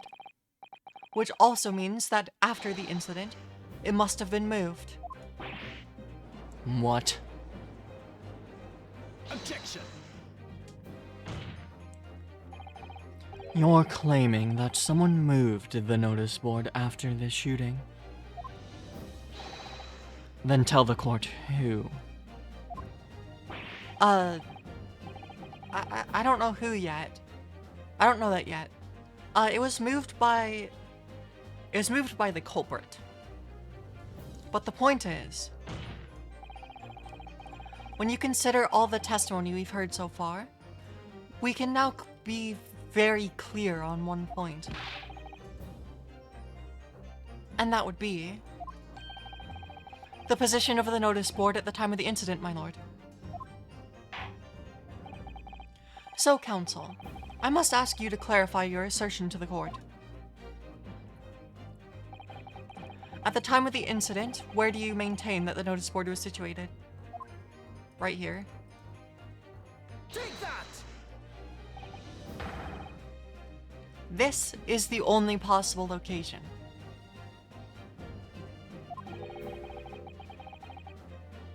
Immediately adjacent to the doorway. If the court would think back to the testimony given by the defendant earlier, he said that when he entered the room, it was dark. He couldn't see the body. Back! If the notice board had been here, the body would have been completely hidden from view, and the light from the candles would have been blocked, making the room appear darker. Objection.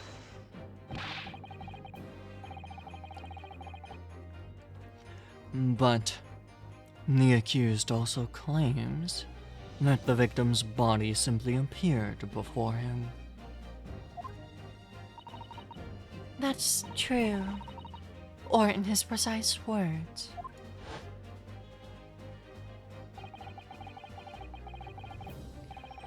Just as I picked up the firearm to examine it, the door flew open, and I heard a man scream. It was only then that the body of Inspector Gregson appeared before me.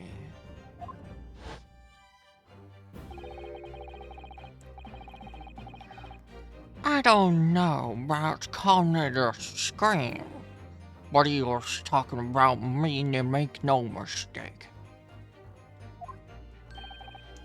'Cause it was me that kicked the door open. If you look again at the floor plan, when the door was kicked open, it knocked over the notice board. Okay. Consider what would happen if the door to the room was thrown open with force. That can't. The door struck the notice board, knocking it over, and making the victim's body visible. Good gracious! My client has told nothing but the truth. He has simply described what he saw.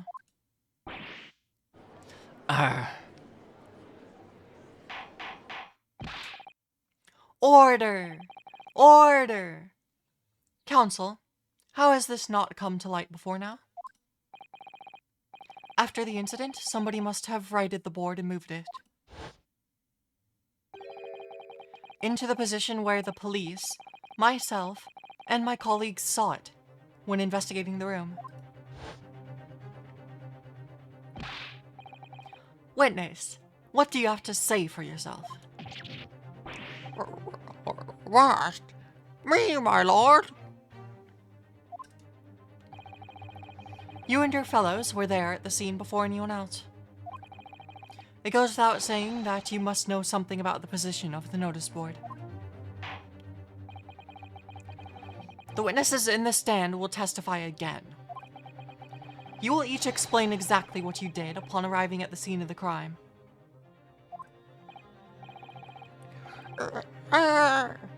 Stop looking over your glasses at me.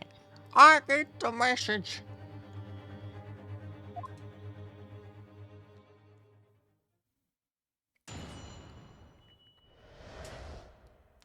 The mystery of the moving board. I don't know nothing about that there notice board. I just wiped my hand on it, that's all. Well, don't look at me. I haven't got a clue about it. I was doing business with some second years at the time. I don't know anything about anything. I'm just a bystander, me. Just a sign at the crossroads of life. It was the Reaper, I bet. He's gonna face the Scream's board. What does that mean? What kind of insult is that?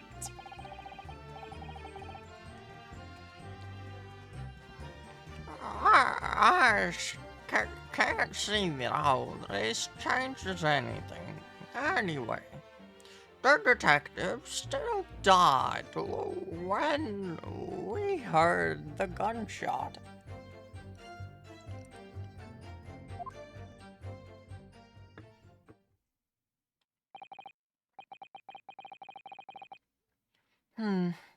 So none of you can elaborate further.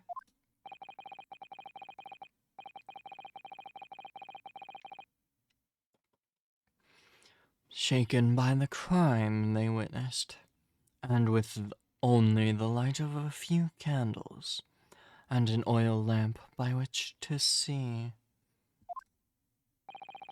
We can't expect these witnesses to be able to give a more precise account of what happened. That's right.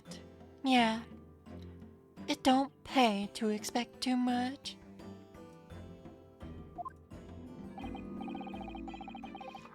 It's a man's endless quest for knowledge, and that's destroying the world. That's what I think.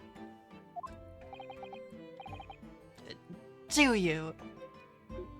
Really?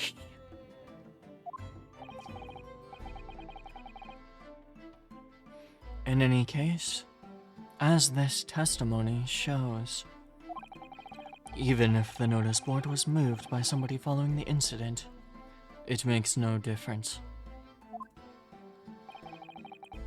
When the gunshot rang out, the accused was the only one at the scene to see, or was the only person at the scene.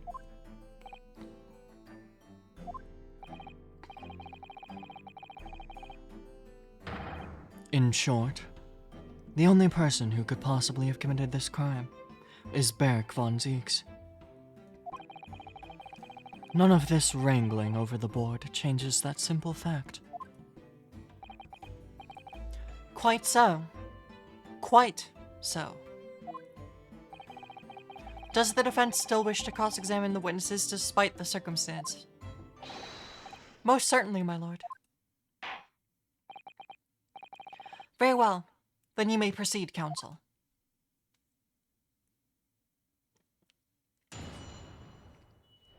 I'm sure we'll get something off of this.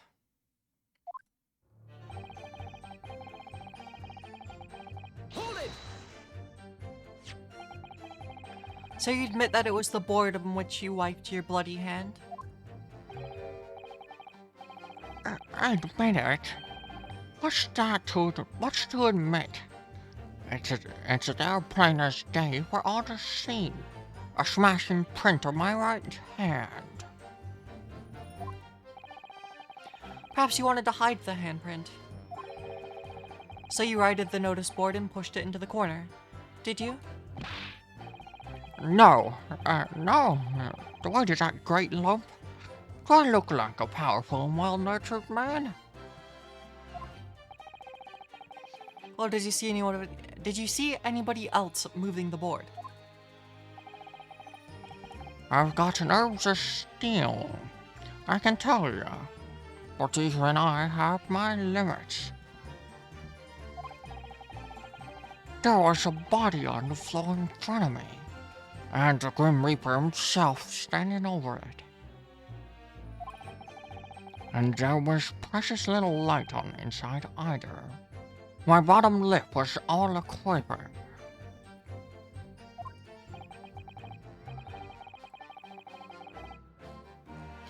In other words, this witness is unable to give definite testimony on that point. Yes. So it would seem.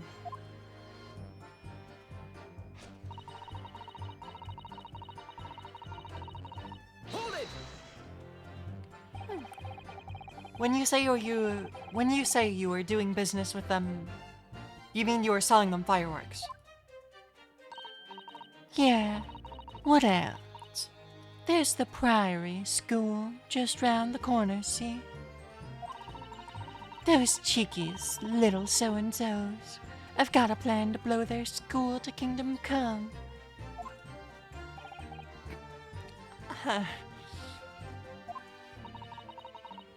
So I've been telling on them, letting their teachers know what they are up to. Oh, you have? Yeah. Wouldn't want anyone to get hurt. So I let the school know that the kids are playing with dodgy toys. Then, praise the Lord, the teachers take all the fireworks off them. And then, praise the Lord again. The kids all come back to buy more. Everyone's happy, see? What a racket. Course. And sometimes the teachers give me a little bonus to thank me for letting them know. It's a busy old life, selling explosives.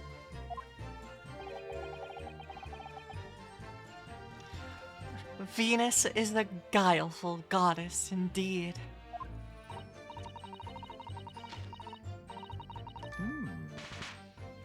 Well, telling barefaced lies is kind of my thing, really. I'm ever so good at it. Excuse me. Something wrong, Mr. Sandwich. If I said it was, could we just leave it at that? Would that be the end of it? No? Did Miss Venus's statement just now bring something to mind, perhaps?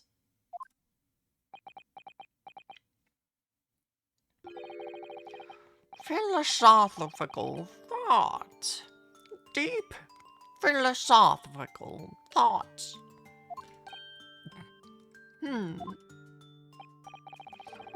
Let's say there was a great liar.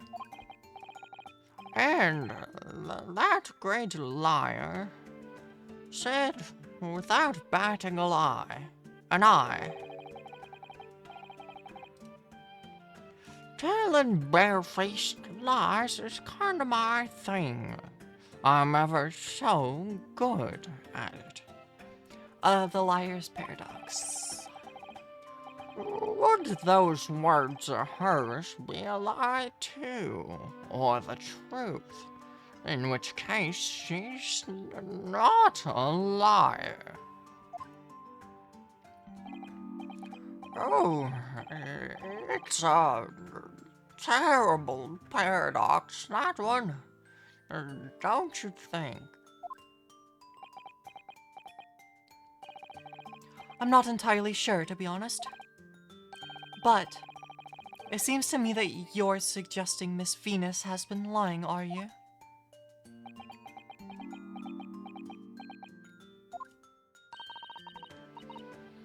What are you on about, old man? Trying to cause trouble, are you? Keep on like that. And I'll wrap your whole body in firecrackers and set 'em off. That'll give you something to tremble about.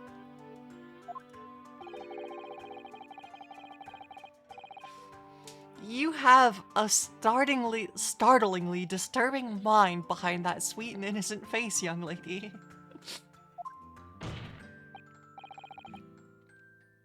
So, Miss Venus has lied in her testimony. Is that what you're saying, Mr. Sandwich?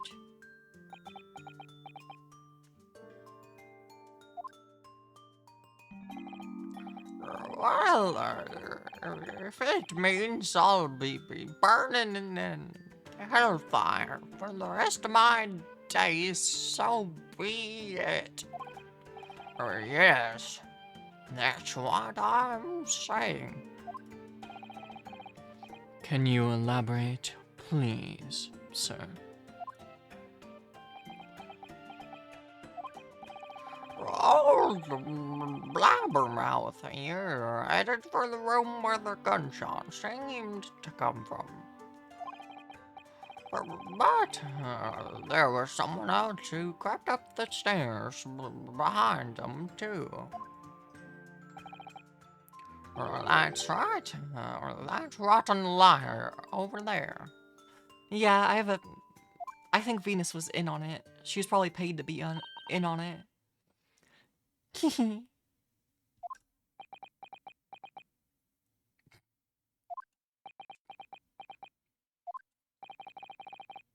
Do you mean to say that you did, in fact, betake yourself to the scene of the crime after all?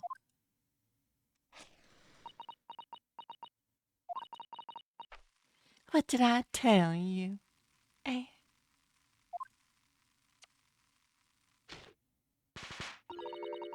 I said I was good at telling barefaced lies, didn't I? Yes, he mentioned it. Well, that revelation rocked the whole courtroom, didn't it? Who knew firecrackers packed such a punch? So you did indeed visit the scene of the crime, did you, young lady? Good grief. How does she have so many firecrackers? That's a good question. It's also crazy that she was allowed to bring them all into the courtroom. Well, now that you come to mention it, I suppose perhaps I do clearly remember climbing the stairs to the room. Yeah. Either you clearly remember it or you don't. Well, I shall consider a fitting punishment for this perjurous act later. For the time being, you will immediately amend your testimony to reflect the truth. Oh, yes, my lord. Of course. Maybe I did sneak along behind gossip and have a little peek into the room where it all happened. Hold it! Does she have a bucket of firecrackers under the witness stand? No, I think it's just a bottomless picnic basket. You make a habit of lying, do you, Miss Venus? Well, I suppose so. I don't really know, to be fair. If you want my advice, though, I'd take everything I say with a big pinch of salt. Alright, but you did in fact go to the room where the victim was killed on the day in question, did you not? Oh, please. As if I would. I can't think of anything more terrifying. Well, she has a box of matches. The truth, please. Well, all right. Just a bit then. I mean, a girl my age is curious about stuff, you know. This certainly is a cast of characters. Did you touch anything at the scene? Oh, please. As if I would. I mean, there was a dead body on the floor. The truth.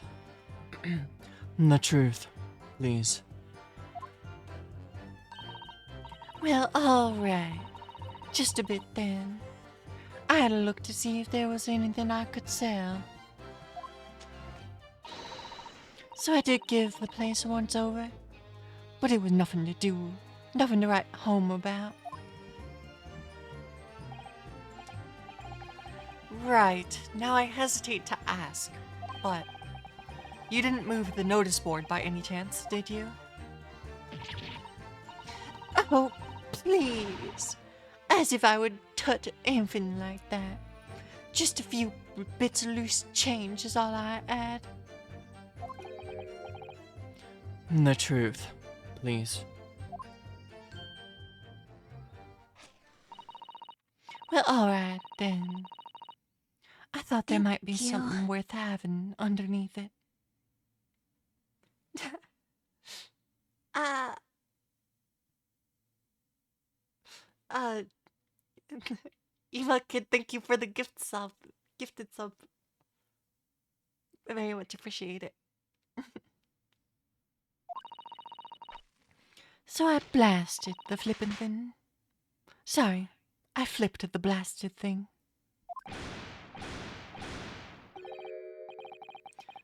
You're telling us that you did move that board?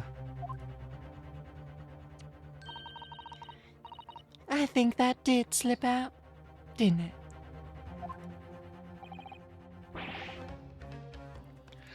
Why? You daft bomb pot.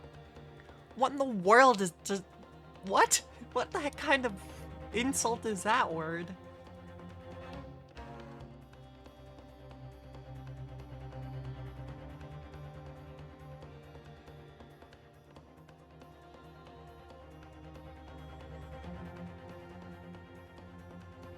Uh, it, it's it's equivalent to an idiot or an objectionable and foolish person. Apparently. I don't believe it. The girl doesn't think. So, did you find anything else then? Something that you might have taken, perhaps? To sell? Oh, please. If I should be so lucky, The truth, now. I might have found this old pocket watch under the notice board, I suppose. But a bit of junk like this can't be worth much.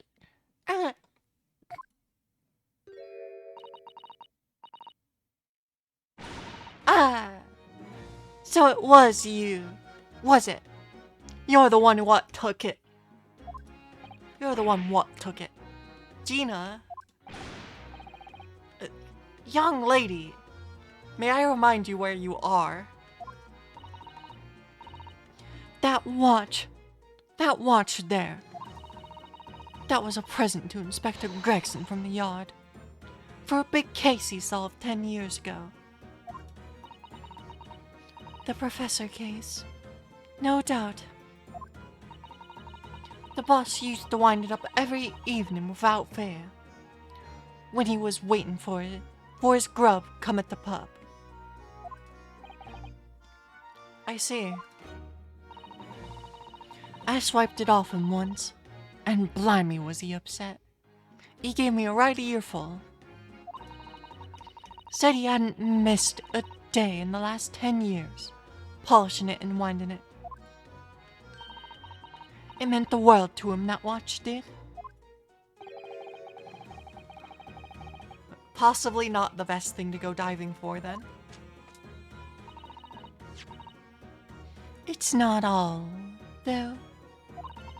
I took it to the Jabbers that night to ask her how much it was worth, but the old dealer wouldn't touch it.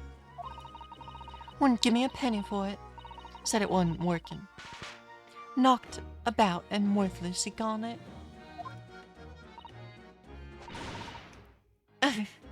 I knew I should have lifted it.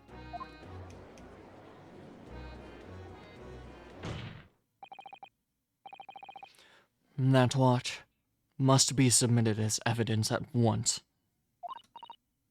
Oh, please. Just so long as you promise to give it back when we're done. Not a chance. I'll swipe it from you if you try to get your grubby mitts on it again. That's enough. Hand the watch to the bailiff forthwith. Now, children. Watch your manners. Good lord. The glass appears to be broken. More than likely, it shattered when the inspector was shot. It doesn't tick anymore, either. Which is why Jabbers didn't want it. What a waste, eh? Yes, indeed. It appears to have stopped at the hour of 5. Exactly when the gunshot was heard, then. Which supports the prosecution's claim, of course.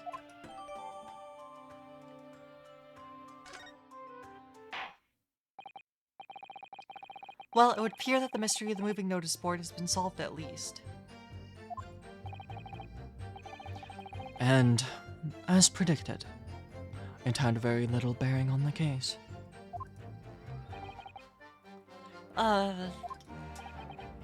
Now then, continue with your cross-examination, please, counsel.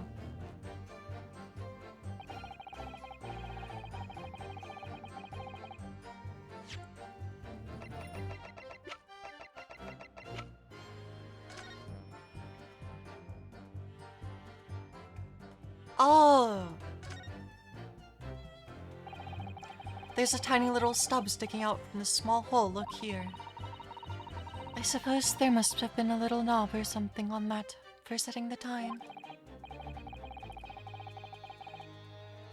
In that case, seeing as we know the inspector took such good care of this watch, it probably broke when the incident occurred, didn't it?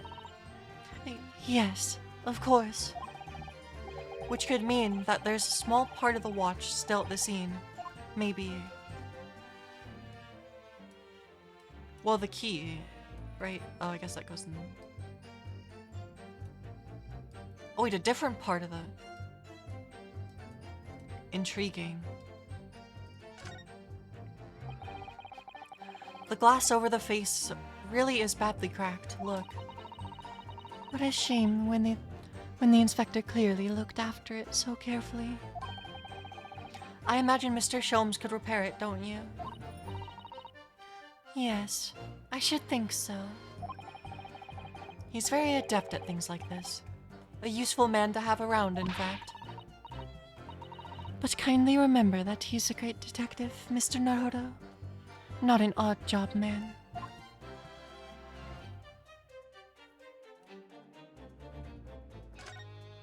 I guess it is a key. Ah, there's a tiny little keyhole here. Can you see? Oh yes. That's probably for the winder used to wind up the mechanism. It looks a little unusual, don't you think? Yes. You'd need just the right key to wind it, I imagine. Why do I feel as though I've seen something? Something a bit like a key that's about the right size to fit here. It would be wonderful if we had the key. Let's check carefully over what we've already found.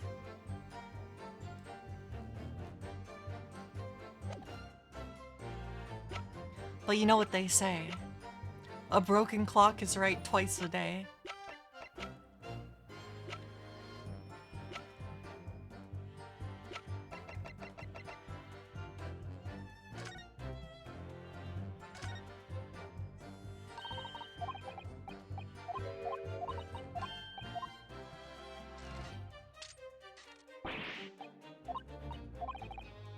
It's a key.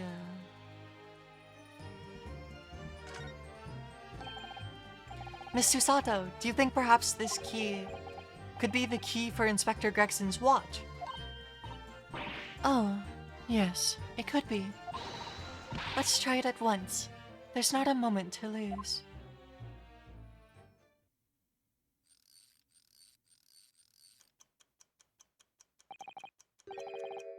I knew it, a perfect fit. And look. The inspector's watch has started going again. Ah, so it has obviously just not been wound up, that's all.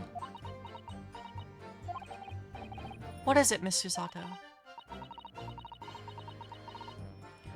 Well, if the watch isn't actually broken after all, I have a feeling it could have profound implications.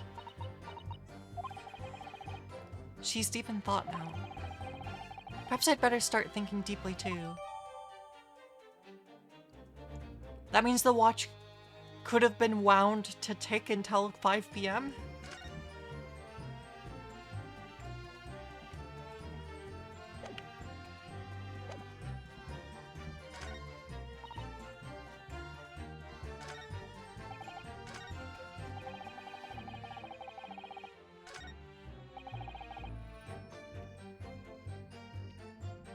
Well, we have more statements to press.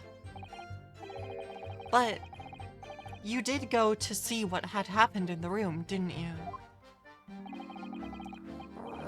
Fresno Street is my whole world. It's all I know, and I know all of it. I have to make it my business to know. So if I want to hold up my sign up high. So, you did go to see what had happened? It's not the destination that's important. It's how you get there, isn't it? Did you notice the notice board in the room? If you think about it, we're both the same species, aren't we? Both different members of the Sign family. So if I'd spotted it, I might have tried to trip it up out of a sense of rivalry, I admit.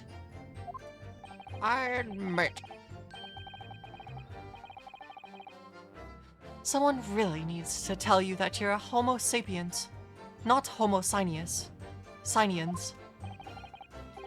Does that mean you didn't notice the board? I can only repeat what was said before. I don't know anything about anything. I'm just a bystander, me. Just a sign at the crossroads of life. In which case, just who was responsible for moving? Well, we already figured that part out.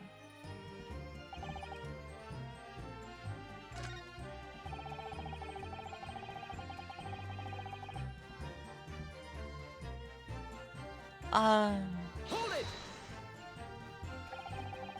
It was 5 o'clock in the afternoon that you all heard the loud bang, wasn't it? Maybe the notice board fell over, or maybe it didn't. Or maybe I fell over, or maybe I didn't. But the Reaper's fate is sealed either way, because of that gunshot we all heard. So your fate's sealed too. My fate. That's right. The defense is fated to lose. And the prosecution to win. In other words, it all hinges on that single gunshot. So if I could just find some problem with that part of their story. It may be possible to change all our fates. Of course, none of that changes the fact that I heard what I heard, does it? Not much to go on. As you've pointed out, Mr. Naruto, there's no question that the notice board was moved, so somebody must have done it. But it did happen after the event. Maybe Cosmo's right, and it's not relevant to the case. But it seems to have been deliberately positioned as to hide the body from view. So I feel sure that there's some deeper significance to all of this. I know what you mean.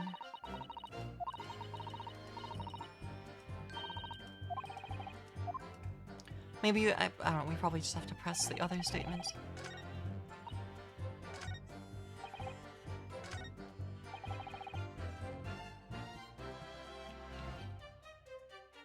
Hold it! Okay, so we have to press this. What exactly do you mean by that?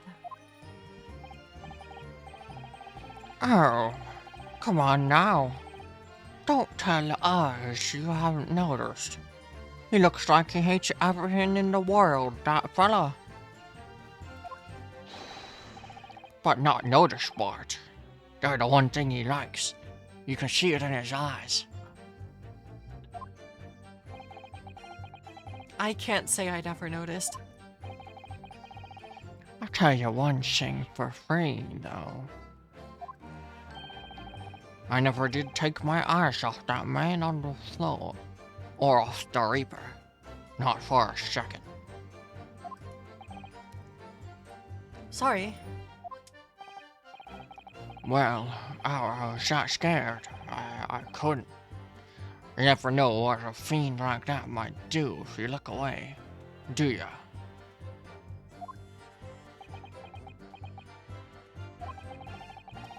If you didn't take your eyes off the defendant, you should be able to confirm that categorically whether or not he was the one who moved the notice board.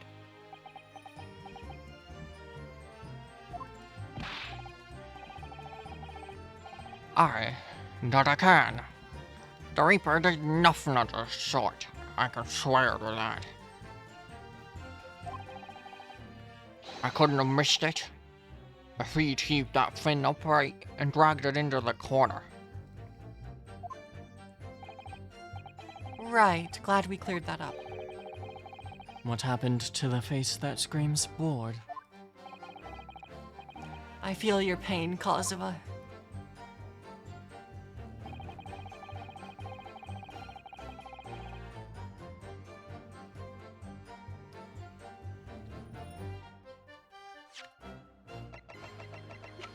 I think we present the fact that the watch is not broken to show that that's not necessarily when he died because it was still working. I'm afraid that's not necessarily the case. Oh.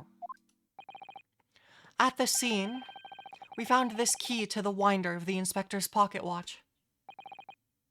A key. And having wound the pocket watch, we discovered that it, in fact, still works. You see, the watch didn't stop because it was broken at all.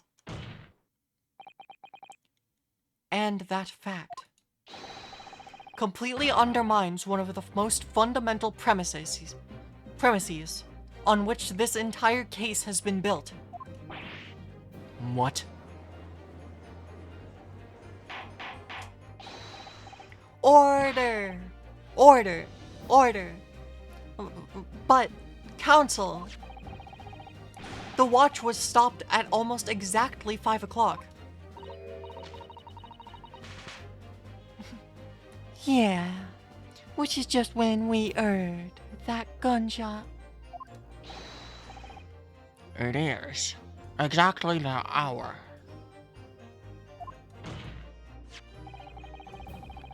The time that was showing on the watch tells us nothing, other than when it was wound down.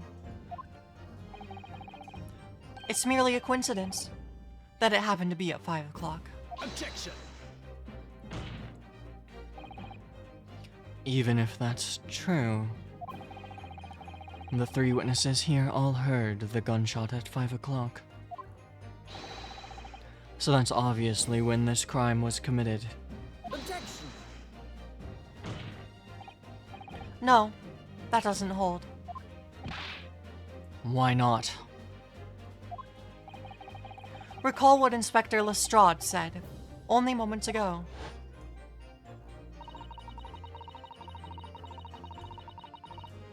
The boss used to wind it up every evening without fail, when he was waiting for his grub to come at the pub.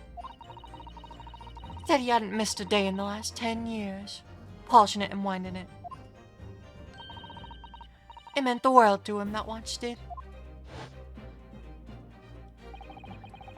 The victim was in the habit of winding his watch once a day, in the evening. We can reasonably assume, therefore, that he wound the timepiece on the evening before he died as well. Yes, that would be entirely reasonable. But, if that is the case, you would not expect the watch to have completely wound down by 5 o'clock the following day. Or would you not? Well, how you explain that then? In summary, the evening before the day of the incident when the gunshot rang out in that room, the inspector was already unable to wind his watch. You can't mean. What would stop a man winding his watch if he's been in the habit of winding it every single evening for 10 years? The obvious answer. That he was already dead.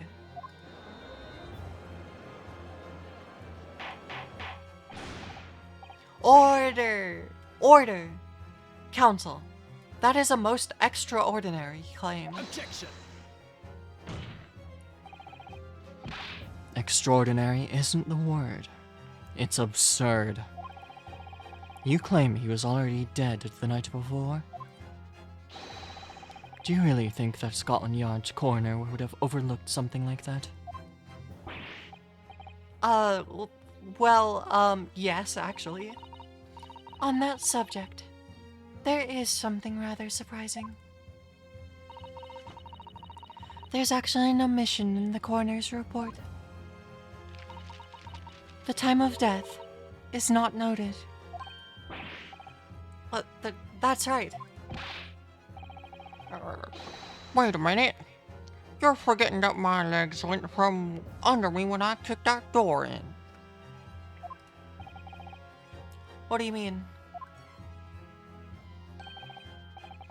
Like I said, I planted my hand in a great puddle of blood.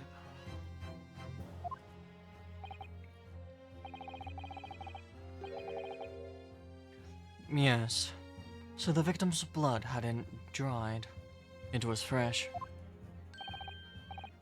He catches on fast, doesn't he? Objection.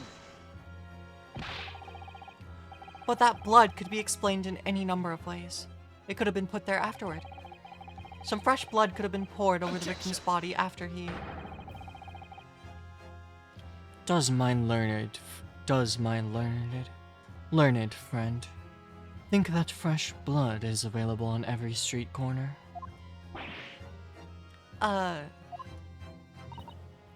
Well, it needn't necessarily have been human blood, of course. We've been told previously that Scotland Yard has no way to identify blood as human.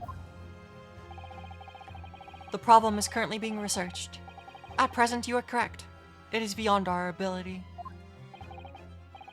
So then, a chicken's blood could have been used, for example? It's certainly possible that it wasn't the inspector's blood at all. Objection. But the gunshot was heard at 5 o'clock in that afternoon. That's beyond question. Is it, though? What? Given that the time of death of the victim was already been called into question.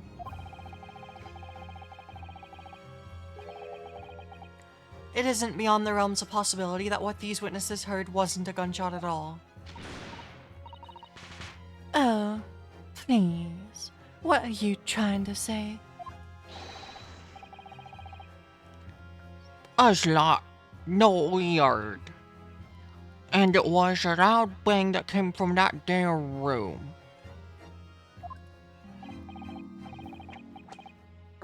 Now, you listen to me.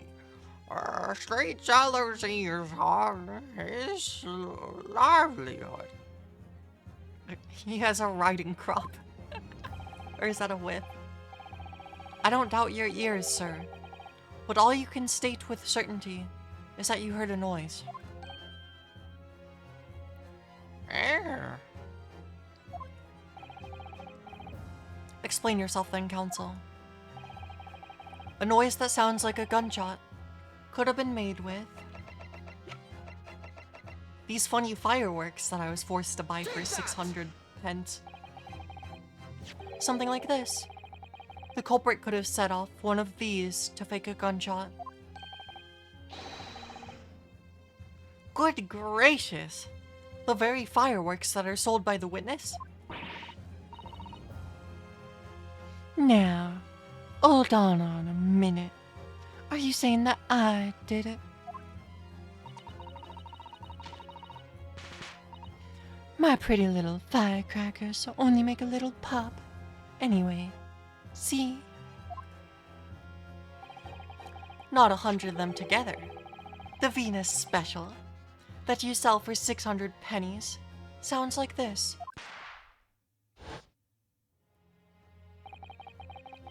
As the court can now attest, it sounds very much like a gunshot, in fact.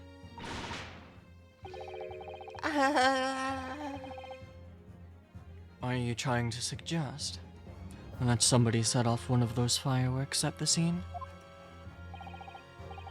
I'm suggesting that somebody knew the defendant was in the room at 5 that day and sought to implicate him by creating a sound like a gunshot for these peddlers on Fresno Street to hear. Objection. But even the accused himself has testified that he saw no one else in the room at the time. Oh, so did the firecracker break the candle? Would it have been strong enough to do that? Whether it was a gun or a firecracker, the only person present to cause that bang was Beric von Zieks.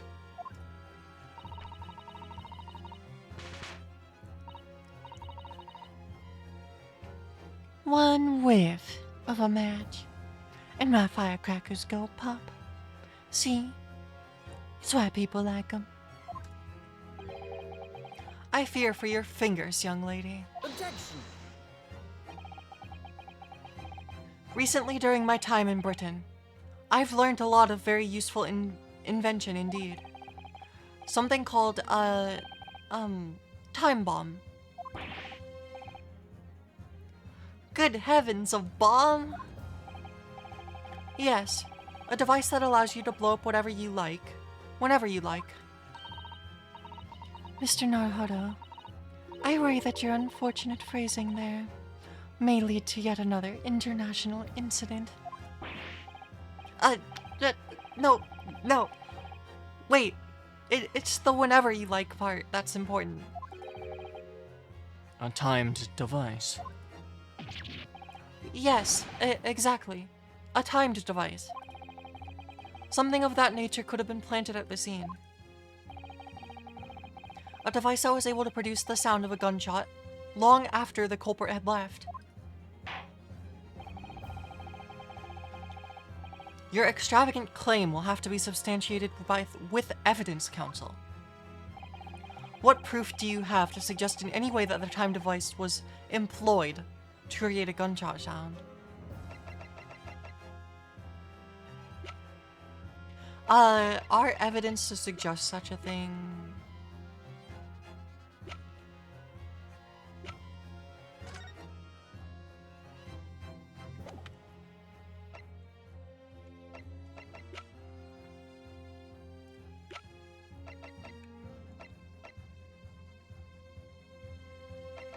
I think it's the candle.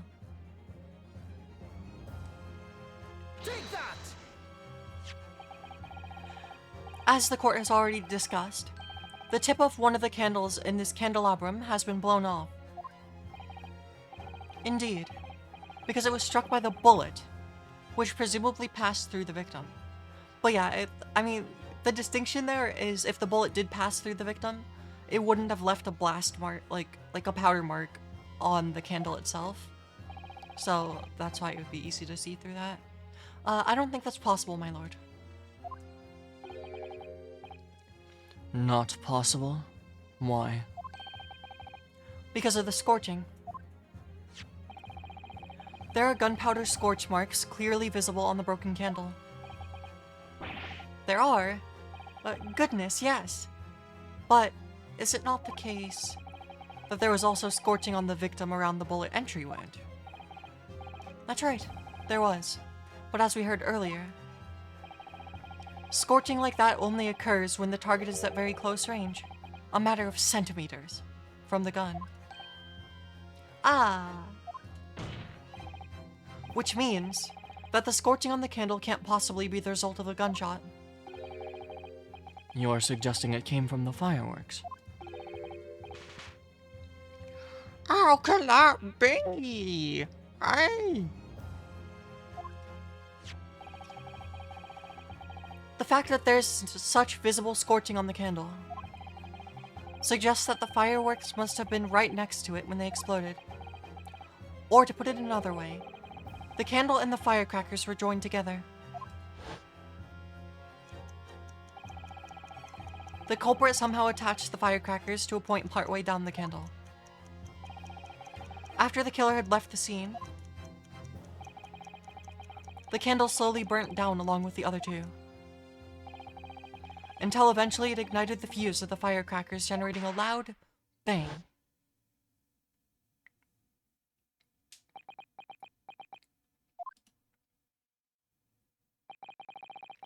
And that is how these three witnesses came to believe they heard a gunshot at 5 o'clock. Well, what a plot! And this implies that the victim could have died earlier than we've been led to believe, the previous day even. Now, just hold your horses. Allah's lot here shot the victim going into the building, remember?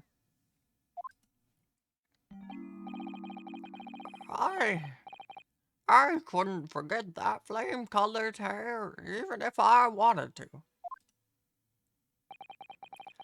The person you saw entering the building wasn't the victim at all. Consider this. See, a disguise is a good disguise if it has a feature like that. Because what else would you notice about the person? Also, we know that the person we're suspicious of is like supposedly a very plain-looking dude.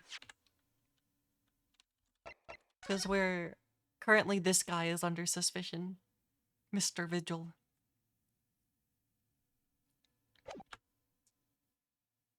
So it's like, why would you notice anything else? Obviously, anybody can wear a wig. So the person that these witnesses saw entering the building 15 minutes before the incident occurred could easily have been someone else entirely, wearing the red hairpiece. Someone else? Dude, do you mean to say it was the same person who contrived the firecracker trick? In other words, Inspector Gregson's killer.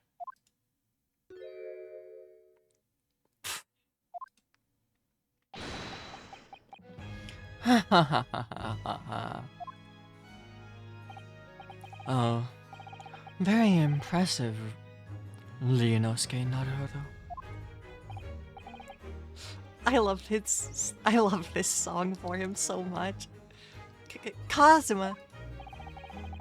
I'm really quite amazed you've come this far. But after all, wasn't I the one who told you that you had all the makings of a great defense lawyer?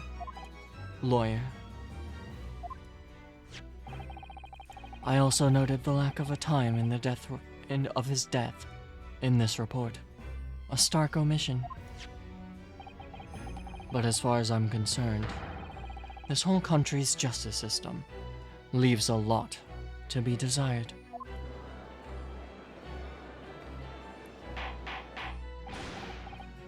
Order! Order! Order! Prosecutor Asogi, what on earth do you mean by that statement?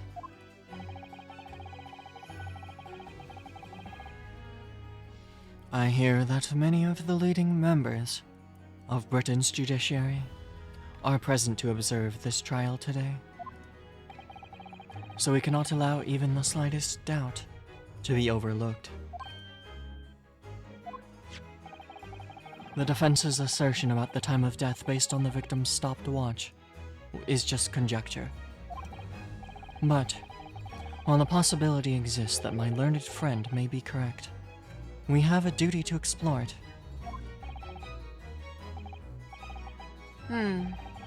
Well, certainly I would agree with you. And what immediately comes to mind, of course? What was Inspector Gregson doing? And where did he go on the day before the incident? Do you know? The inspector always carried out his investigative work alone. His movements were treated as confidential within Scotland Yard. Even within the yard? However, considering the evidence we've been presented so far, I'd say it's fairly apparent what case the man was pursuing. Wouldn't you, my learned friend? I do so have a feeling about what case he might have been investigating. Yes, I agree. Surely. My lord, the defense believes it can explain to the court the case that was being investigated by Inspector Gregson at the time of his death. Very well, counsel. Present your argument to the court.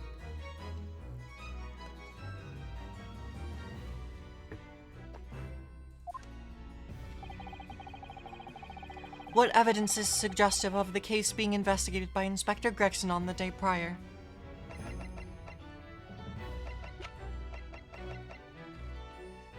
Take that! I can't say I find your answers suggestive of anything in particular. What? What? Congratulations, Ryunosuke Naruhodo. You deserve a reward for that expert display.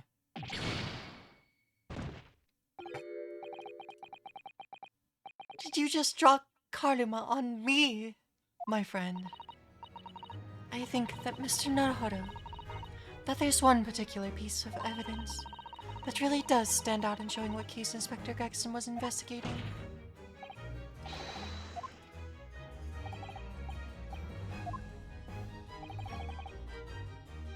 Huh? I'm not smart.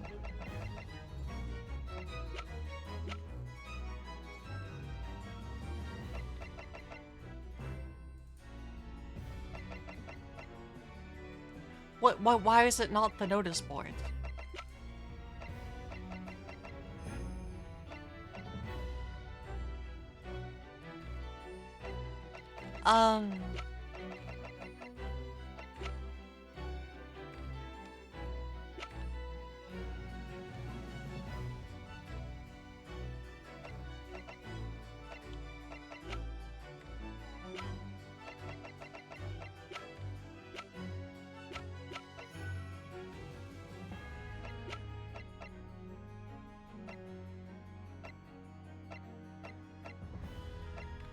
I guess it's the wig. Wait, no, that doesn't seem right. Okay, wait, hold on. I gotta remove this blanket. I'm getting too warm.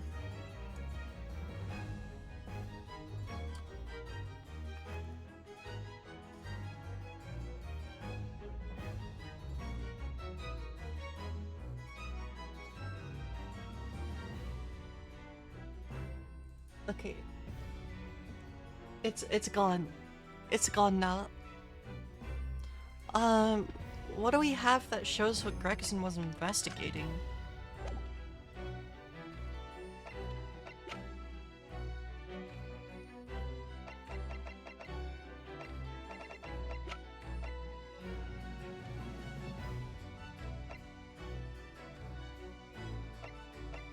I think it would be either this photograph or the hairpiece.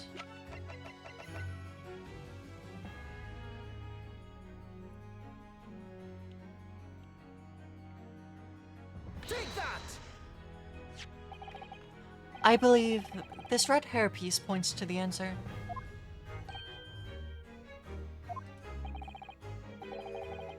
We might assume it was part of a disguise used to carry out an undercover investigation. Surely not. Such a brightly colored hairpiece would only serve to make the inspector more noticeable. Yes, that's quite true. It would definitely have made him stand out in a crowd. Except that is in a crowd of gentlemen from the Red-Headed League. The Red-Headed League. So, you'd already worked it out. What on earth is this all about? Is there really such an extraordinary league of gentlemen? The Red-Headed League is currently under investigation for grand deception. A deception of what nature, Council? They've been targeting red-headed men across all of London and tricking them out of small sums of money. 2 men were arrested for the misdemeanor only yesterday, in fact. My lord, the defense calls for those 2 men to be summoned at once. 2 redheads? Oh, so now Sholmes's criminals will show up.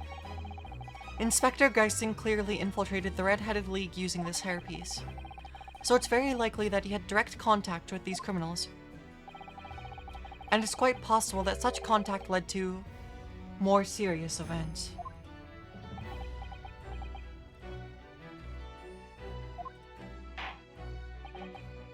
I concur that we cannot in good conscience leave this new avenue unexplored. Well done, Mr. Naruto. Well, it's another possible line of inquiry for us at least. For us at least. The prosecution will immediately make arrangements for the charged men to appear. Bring these 2 Red-Headed League conspirators before me. Prosecutor Asogi. At once, my lord. Very good. We will have a 30-minute recess. Court is adjourned.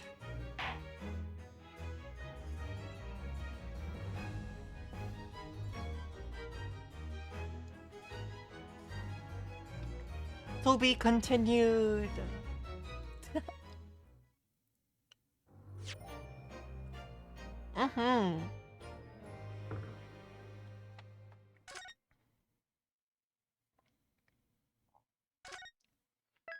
Yeah, no, the OST for this game is great. Very good. But yeah, I do think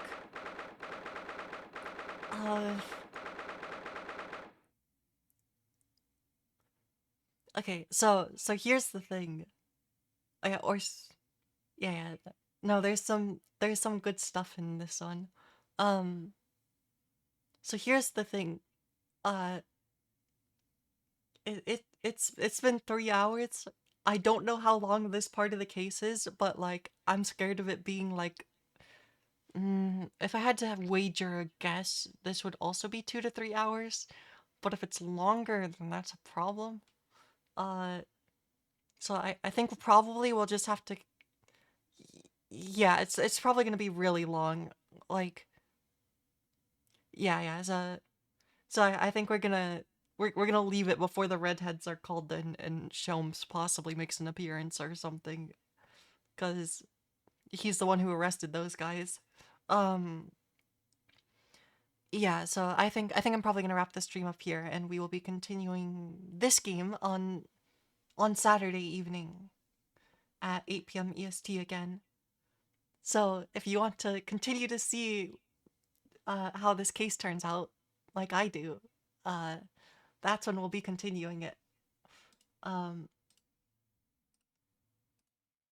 yeah, there's so much to this case. There's so much that hasn't even come up yet. It's gonna be so good. But yeah, also my voice was starting to get a little bit iffy, so I think it's probably good to call it here. But yeah, thank you everyone for watching and hanging around. I hope you are all enjoying this as much as I am, and I hope everyone has a good rest of your day and or evening or whatever. And the next time I'll be live is tomorrow afternoon. I'm gonna be playing some Marvel Rivals with Archeon at 3:30 p.m. And I know, I'm sorry. Sorry. Maybe shouldn't, even though I want to, maybe I shouldn't play this game for another 4 hours or like 10 hours or I could keep going. I could keep going until I lose my voice. So we'll avoid that. But yeah, thank you again, Redux and Archeon, for the raids. I very much appreciate it. And I will see you all around. Bye bye for now.